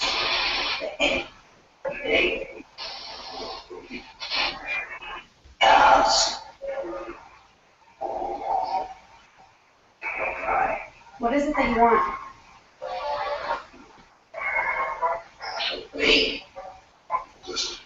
Do you like us being here and talking to you?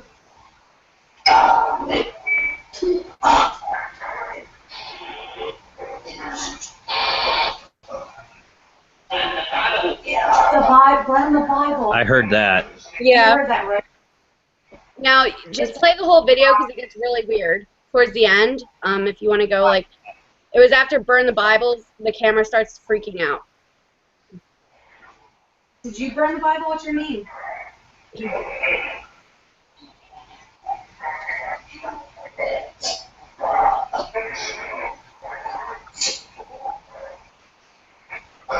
Oh. Burn the Bible. Getting rebuked, so it's my A Bible. major movement upstairs. Burn the Bibles. They keep saying listen, and I don't shut up. I'm like, no, I'm excited. Leave me alone. Major movement upstairs. I think they think you're in the house. That's not very nice. You as human? Who burned the Bibles?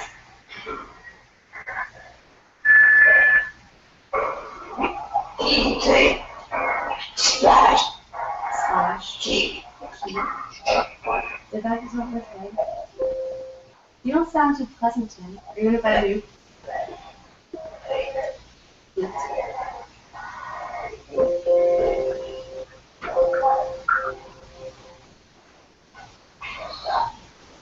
It's is like when it starts acting Curtis. up. Yeah. It said What? it said your name. Oh, yeah. Oh, it's probably shut, Karissa. It's me. It's what you said. I shot at you. What? I think I said it right before. I can't just there's a baby problem.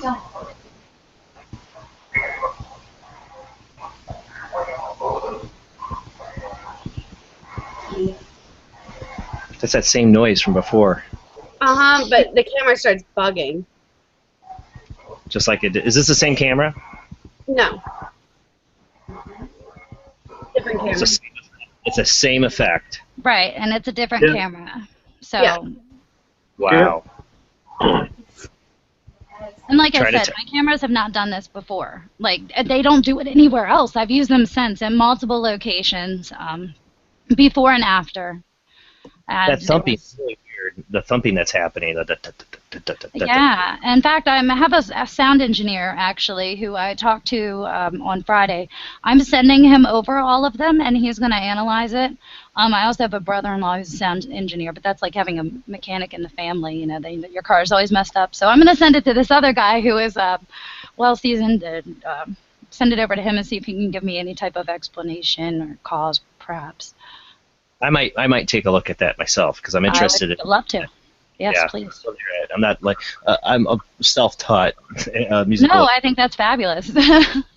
Any input is awesome. Recorded many of bands. Very nice. All right. We got like 23 minutes left of the show. Are you guys up to taking any Q&A from the chat room or from Skype? Yeah, I think we covered a lot of the good evidence, you know, for everyone that's There's more to come. Yeah, more to come. There's some more on my channel as well that we didn't get to, so you can just go to that if you want. It's Karissa Fleck. I know there's a lot of channels, but that's the only real one. Okay. I'm going to type in just Karissa Fleck. Uh-huh. Let me know if I got a real person. I'll try it. Okay. Yeah, and actually, I think it's linked on on that first Bible video. I have a link to your videos and your channel on there as well. And if they go there and look at that video, your channel's there. There's me. The top one. The real one is that one, everyone. I said, well, the real Karissa Fleck stand up. That's not my cookie stalker. That is really me. There's a lot of videos. If we have time, I would like to do the Office EVP, Keith. Okay. Where am I? The one I caught in the office by myself. Where are we? Okay. It should be on the playlist under Demons in Seattle. Okay. Pretty sure. I suck at playlists. It should be entitled. It's in EVP. I can't really see the screen's blurry. I don't have my glasses. They're at Nikki's house. In Seattle, EVP in office. Yep, that would be it. All right, hold on. And this one creeps me out. This was the first EVP I actually captured. And I don't know how I didn't hear this one when I was recording.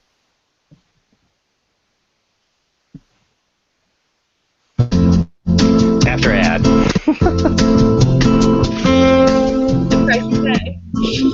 Nice music.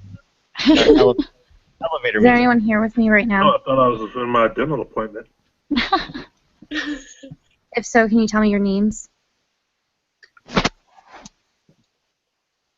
Did you draw on this office wall? Oh, I heard that. Mm-hmm. What is it that you want?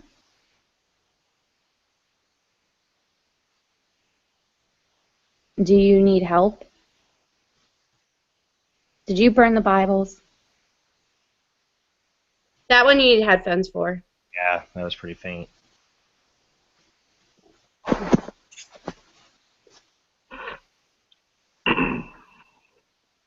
I heard the yes came through really clear. Yeah, that was a very affirmative yes, give the body entity. What I want to say about that one that creeps me out it's clearly a male's voice, you know, after listening to it over and over again, but everyone will tell you that I analyzed that because for some reason, and I sent it to multiple people and they said they didn't hear it, but for some reason it sounds like my voice. And I had to go over it, like, I went over it probably 10 times, but it creeps me out because it's like my voice, but it's not, if that makes any sense to anyone. I got one of my first EVPs I ever got was something saying to an investigator, "It's clear as day, I hate you." And, you know, some people are like, "That sounds like your voice." I'm like, "I never said that." Never say that to an investigator. I never said that. Plus, I was on camera, so it wasn't me that said it. I'm like, "Come on, I would never say that." You know, it was like my first say EVP, so, you know, sometimes I can. Well, it's weird because it's clearly like a male, so it's different, but I hear my voice in it, which no one else seems to. I thought it was a male voice when my first impression of it. But for some reason, it had, like, the way I say words, I have, like, a weird way of saying certain things, and it just kind of sounds like if I want to make it, like, if it was like the pitch, like how I pitch my words, it sounds similar. And it bugged me out a little bit. Yeah, I've had some mimicking EVPs, as I call them. They're not cool. Yep. Those are the ones Happens here at my house a lot. I don't like them more than just the fact it's creepy, but at the same time, it's like, don't mimic me. That does not help my cause at all. But I've had a couple like that in my, you know, in the investigations I've done over the years. So I know that feeling. Is there another one you want to play, Karissa? No, let's just open up to, you know, I think we covered a lot of the evidence. There's a little bit more EVPs. There's a little bit of knocking, tripwires. But I think we covered up enough of the evidence, if you guys agree, and we should open up for questions. All right, so I got questions. I'm trying to pay attention to the chat room. Let me get my screen share off. We're getting into some craziness. I'm getting a call already on Skype. Hold on one second. Whoever's calling in on Skype, give me 1 second. We're almost there. We're almost there. I just got to get my screen share off. All right, let me open up the Skype line.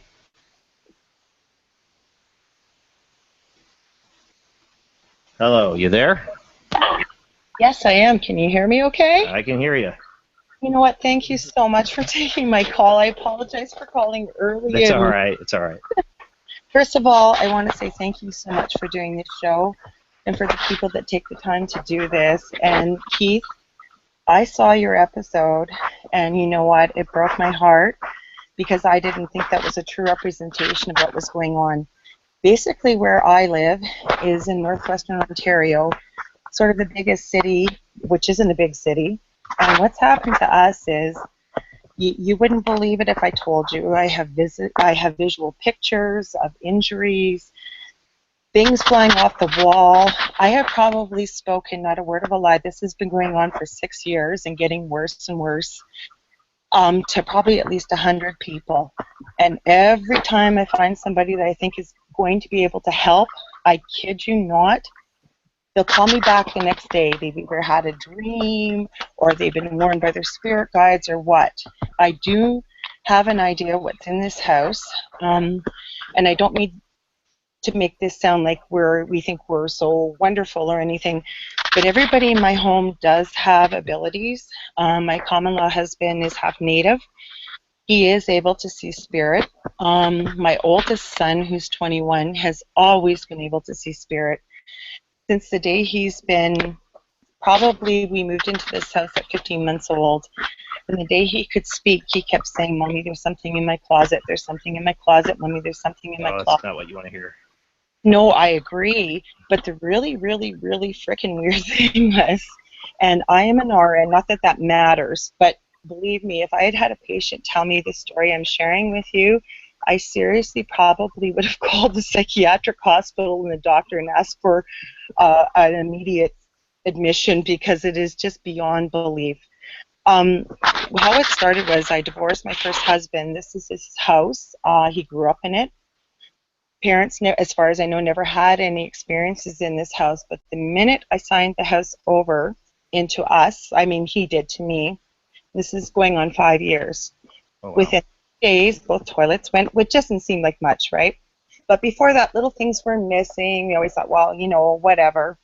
And then one night, it was about 11:30 at night, our bedroom's down in the basement, my hubby and I and my boys are upstairs, we heard a super loud crash. We ran upstairs, and what had happened was there was a curio cabinet hanging in our dining room. It had been hanging there for 12 years, no problems, and I do have pictures of this to prove it. When we ran upstairs, we met in the kitchen like, what the F? Thank God my youngest son was sleeping because he is autistic. The curio cabinet, you could see, had been pulled off the wall, sliced through all the phone cords, at least 4 feet right, ended up 8 feet on the right. All the hooks on the wall are secure. The curio cabinet hooks are secure. Since then, we have been physically assaulted. I mean, I could go on and on, but Lorelei, is that how you say your name? Yeah, thank you. It sounds like when you saw Keith's episode, you could really relate. Absolutely, that's exactly. I pray to God we never see a 6. Can I just cut in and say that, you know, you mentioned people were scared off by your case and you looking for help. If you're still looking for help, I don't get scared off, and neither does Nikki. You can feel free to contact me on Facebook. Yeah, I actually put that in the YouTube chat room if you're there to reach out to us. Yeah, please Sorry, do. I didn't hear their answers. I apologize. No, it's all right. I'll put my phone in. Now I can hear. Sorry. That's all right. What Karissa was saying is that they posted their information in the chat room, so you can contact them on Facebook. I can't find the chat room. I apologize. Oh, no. For Googling it. If you just type in Karissa, Karissa, Fleck, Fleck on Facebook, you can get in touch with me, and me and Nikki work together, but we don't get scared off. If you're looking for help and answers, we can help you, we can document it for you and get you in touch with the right people that can assist you in possibly getting this. Right? You know what? I really appreciate this. And I think you could say this, Keith, is don't call Ghost Adventures. No. Yeah, and you can email me if you don't have. Like I said, I could prove this 1,000,000%. You think that, but like I said, it's like I told Keith, these things work like the dead frog in the old cartoon. It happens. It's happening to you, but you bring in a TV crew. You have all these different people come into your house. I swear, people's energy plays into this. You know what? I totally agree with you, because you know what? Some of my son's friends don't believe in this, and I can tell you for absolute sure, and I'm sure he would even verify it. One of his friends does not believe in this crap any way whatsoever, as he calls it. I don't. He was standing in our living room. The rest of us were about 10 feet away. There was my son and his best friend, who also has abilities. And without a word of a lie, this guy that doesn't believe must have jumped 3 feet in the air, and he goes, "Holy F!" I won't say that. And we said, "What?" He goes, "Something just grabbed me around my ankle." He goes, "I thought it was one of the dogs." There's no, because we do have dogs. He goes, "There's nothing around me." Believe me, that made a believer out of him. But the biggest issue for us is we cannot find any help anywhere. I do know what's here. So my husband, I'm going to tell you there is a demon here. I hope I don't sound crazy. And again, I'd love to share with you, again, we all have abilities in this home. I do not remember my dreams, but I can vividly tell you what this person looks like, their name. I never, ever, ever repeat it. I know what their animal form is, and they show up every day. We have security cameras. They follow the same. I mean, I could go on and on and on here, but the main thing is we need some help. Okay. Well, Nikki, you said you texted that you can also contact Nikki on Skype. Do you want to give that out on here, Nikki? Sure, that's fine. It's Nikki. Hold on, Lorelei. No, it's fine. You can actually reach out to me on Skype if you don't have the other Facebook or any of the others. It's Nikki.paranormal, if it makes any sense. You got that, Lorelei? You still there? I'm listening. Okay, yep. So, yeah, she said go ahead and get contacted. Both these ladies, they definitely put themselves full forth into an investigation. Definitely somebody you should call and get a hold of. This affected us financially, health-wise, you name it, and it's getting worse and worse and worse. Well, definitely get a hold of them. These are the ladies who do. We'll definitely help you. Just taking my call. You guys have given me hope in a long, long time, and I will be a forever listener. From the bottom of my heart, thank you. And Keith, my heart goes out to you. I believe you 1,000,000%. All right. Hey, thank you. Thank you. Thank you so much, Lorelei, for calling. Please reach out to us. We're here to help. Nope, she's gone, but she'll hear it on the show. Yep, we're here to help. I Yeah. mean, that goes for everyone, and we don't ask for anything in return, except for we like food. Yeah, we do like food. That's it. Need to feed them, maybe. Yeah, we can't fly with food, so we take it away. Though I will order you pizza. That's a tradition of our paranormal group. We always order pizza on an investigation. It's tradition. It's like, where's your pizza place in town? we need pizza. We're like the Teenage Mutant Ninja Turtles. We don't expect the client to pay. Sometimes they do. We're like, no, and they'll pay. But we're like, okay, we'll take that. But what people don't realize is that you guys don't get paid to do this. No, we do not. We pay for our equipment, we pay for our travel. We, all the time reviewing. It's all, we do it to try to help people. Yep, definitely. And answer our own questions too, I think, because I find it fascinating, but I want to also try to help people if we possibly can. I'm not saying I wave a wand, but, help people if we can. Get them the right. People have heard, again, I'm trying to see if anybody's got questions in chat room. I'm trying to watch, but and you can call in on Skype for the show ends. But I want to ask, we know, Karissa, you're a medium. You have mediumistic ability since you were a child. This is how you got it on the show. But Nikki, I don't know. This is the first time we've met. Yes. How did you get involved in the paranormal? How did you get involved in this? I lived in an incredibly active house when I was younger. The incidents, I have some of it mentioned on my bio on my website. It's had some really extreme kind of crazy things happening there, which fascinated me. And, I was literally the little kid, the weirdo little kid who was running around with tape and baby powder and flour, driving my parents crazy, being messy, trying to put tape on things to see if it moved it, like, silly putty. I even used silly putty. Like, I wanted answers. I wanted answers. So when I was little, I did that, and then, as I got older, boys got more interesting, and then, ghosts. So I kind of got out of it for a few years, but then my fiance actually passed away, which kind of pushed me right back into it. At the age of 19, I got pushed right back into my interest in the paranormal, so my lack of interest was for a very short period of time. And then ever since, I've been, trying to answer questions that I have and, get other people to feel comfortable talking about it and try to help other people. Well, I think you and Karissa do a great job of doing that. And like I said, I've never met investigators like you that just spend that much time at a client's house to really capture it. Because you guys know it's like fishing. Sometimes they bite, sometimes they don't. And, I've had some investigations, I've had quite a few where nothing happened. I'm like, we'll come back. Oh, yeah. We'll do it. I can't live there like you guys can, but we'll come back. And I think that's what a lot of investigators got to know. Just because you don't get anything that one night you're there doesn't mean there's not something happening. Exactly. Well, I based my research and what I do for the paranormal based on my personal theory of familiarity, which means to me that spirits are kind of like humans. Some are more shy or reserved and aren't likely to open up to you without knowing. It's like when you move into a haunted house, things aren't flying off the wall the first day. So as investigators, we can't expect to go there a few hours and expect to experience everything the client is experiencing. Mm-hmm. And Keith, how have you felt that these two have helped you? Karissa and Nikki, out of all the investigators that have come into the house, I mean, they're probably going into a year of investigating this house from June to July of last year. They've still got evidence they're coming through now, so it's probably going to be a year or more that they've investigated this house.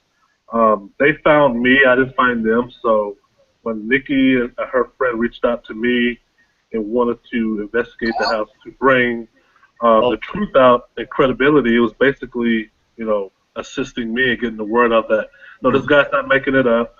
It's not fabricated, and something is going on in the house that deserves attention. So my hats are off to both of them. Karissa was here 3 weeks, and I saw her work. And then when Nikki came, both of them start experiencing paranormal weirdness the first day. Mm-hmm. Sorry, Keith, we got a phone call into the show again. This is Rhodey. You always have great questions, Rhodey. Okay, I for some reason can barely hear you, but a couple of quick questions that were came up in chat earlier, if they wouldn't mind. One was when they were talking about the different things, had they smelled any burning things like sulfur or the smell of burning flesh? And also a question, when they heard rapping or knocking, did they ever at any time rap or knock back in response to try to get like some kind of communication going back and forth with the knocking? I did. Yeah. I did the knocking.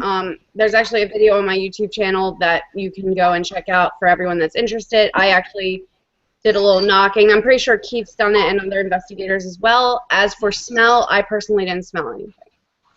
Hey, Jason, I have a video on my channel where I did do a knocking, and I did get a bang back after doing the knocking. This was in the summer of 2014. There was raping and loud noises, so I was banging on the wall, telling it to stop, and it did do a synchronized bang back. And we had smelt burnt things before, more like burnt feces in the hallway, especially the master bedroom area. That's happening like 3 times, like backed up plumbing. But it's real localized. It's you walking through the room, you smell it, you walk out, you don't smell it. And that's happened 3 times. Does that answer your question, Rhodey? Yes, it does. Thank you. I'm having a hard time here, but yes, thank you very much. Thanks for calling in, Rhodey. Yes, thanks. Yeah, I wondered that too. I saw those questions. I forgot about them, so thank you, Rhodey, for calling in on that. But yeah, the burnt flesh smell, that, or the smell of feces are common in the darker cases. I don't want to say demonic, but yeah, more likely than not demonic. So you have had those smells in the house. Yeah, I mean it's a smell that will bring you to your knees, and it's only a real localized area, and it's only been the same place in the house 3 times, which is the double doorway of the master bedroom. Well, we're almost done here. I think one of the big questions people are going to have for you, and this of course was a question on Ghost Adventures, was why do you stay? Yeah, well, actually, I'll move out the house this time next week. I'll be out of the house officially. The reason for me staying, going back to the house owner, is when Ghost Adventures came and the homeowner, we both wanted answers to the house because, believe it or not, a family's going to come live in the house, and you don't want to come to this house blindsided, especially if you have family or kids. And I just could not sit well driving off into the sunset saying, this house is okay to live in. It's probably still okay to live in, but you do need to know there's a history. We did not know there was a history upon moving in, but now we know a lot about the house and the land.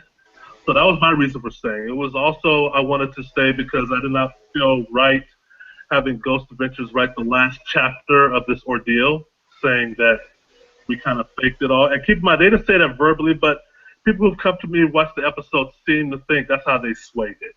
And I just did not want that to be the judgment within the paranormal community that, hey, you got this guy in Seattle, Ghost Adventures came up there and debunked everything.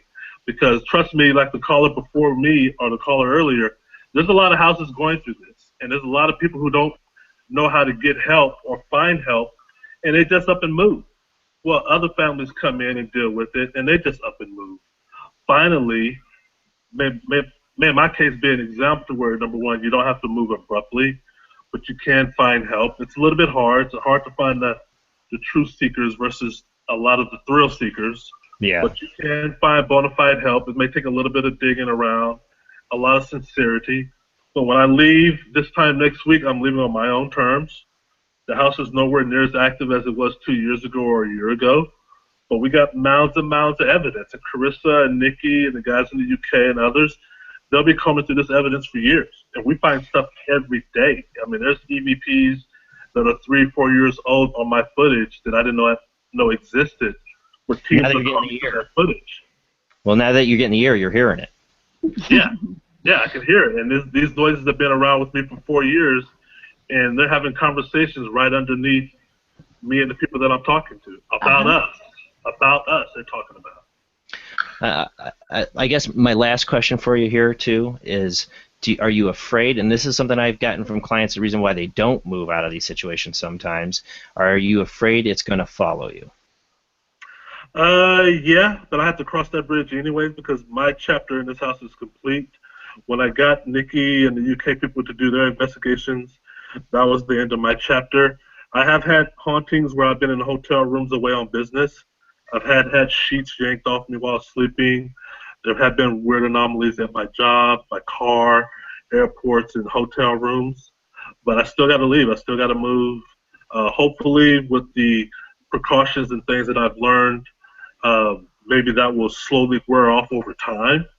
But if it doesn't, and if there is a percentage of it following me, I still fall back to Nikki and Karissa and others in the paranormal community because now that the evidence is getting out there now, true help is going to be like, whoa, okay, we want to analyze this guy and kind of help him because at first people were telling me no based on the episode of the show.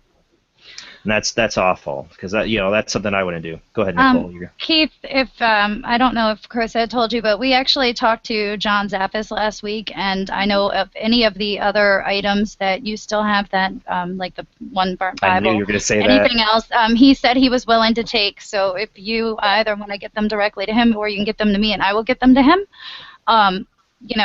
Just to let you know, we did talk to him, and so he is. Okay. Willing to take and put them in his museum. So. And I just want to say one thing, that if it does follow you, you have two crazy East Coast girls that are willing to come back to the Wild West. Yes, we are. Frequent flyer miles, get ready. It's a farmhouse, so Karissa, she lives in one. And it's active. I don't know if everyone's heard the footsteps, but I keep looking over because it's just jeez. Yeah. Well, thank you guys so much for coming on the show. Karissa, you reached out to me and said, hey, you would like to come on with Keith, and I was like, you've got me good guests on the show before, and you did it again. So thank you so much. Thank you, Keith, too, for sharing your story. And I definitely want to hear an update after you move out. If stuff's still happening, or even if it's not, I'd like to hear. And I'd be interested to know too if you guys end up reaching out to the owner afterwards and see whoever now ends up moving in is having any of this stuff happening to him. I'll be staying in contact with the owner because he's going to get half of this evidence, and I'll be in contact with him. That's awesome. Yeah, I can't wait to hear that because that'll be a huge validation to you. That happens. Thank you guys. Get my music cue here. Next week I have Joe McCarthy of Paranormal Hunters. I believe he's Ohio, but he actually has some cool evidence from the Lizzie Borden house. We're going to go over. He has some cool EVPs he shared with me. So I love having paranormal investigators on. So we're going to have another one next week. We got a lot more shows coming up. The website's under construction, is up, but I don't have all the shows listed there. I'm probably going to be posting all my upcoming shows on Facebook really soon. I'm booked till September now. All right, guys. Thank you. See you again next week, Sunday, 10 p.m. to midnight. Same bat channel, same bat time. I'm wearing my Batman shirt. I don't know if you can see it, but well, thank you guys. Thanks to Rhodey who called in. Thanks to Lorelei. I hope I got that right. Thank you so much for sharing your story. See you guys next Sunday, 10 p.m. to midnight. Karissa, Nikki, I gotta have you ladies on again. Gotta have you on again another night. There's so much we could talk about. Definitely. Thank you. All right, guys. Have a great night. See you next Sunday. Way where silence over day. Just knowing this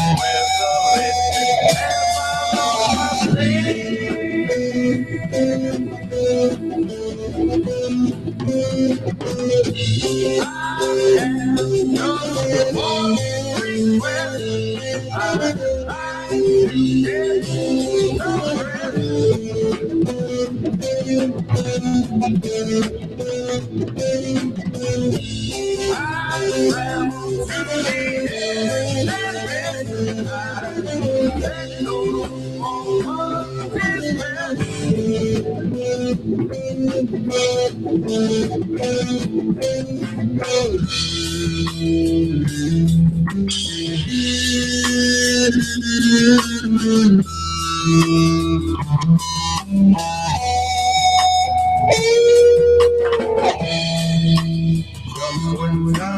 still my passion on the middle. Never found myself roasting.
Thanks again, guys, for watching. So what do you think? You think the house Keith Liinder has been living in for, what now, 4 years is haunted? Is it demonic?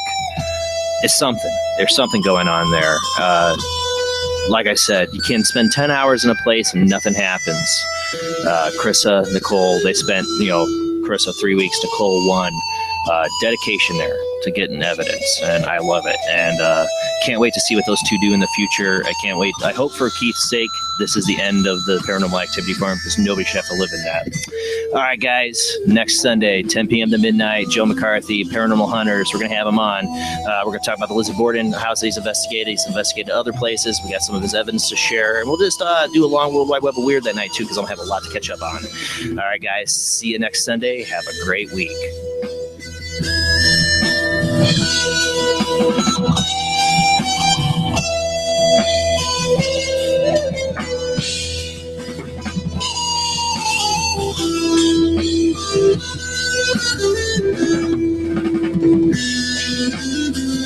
Thank you.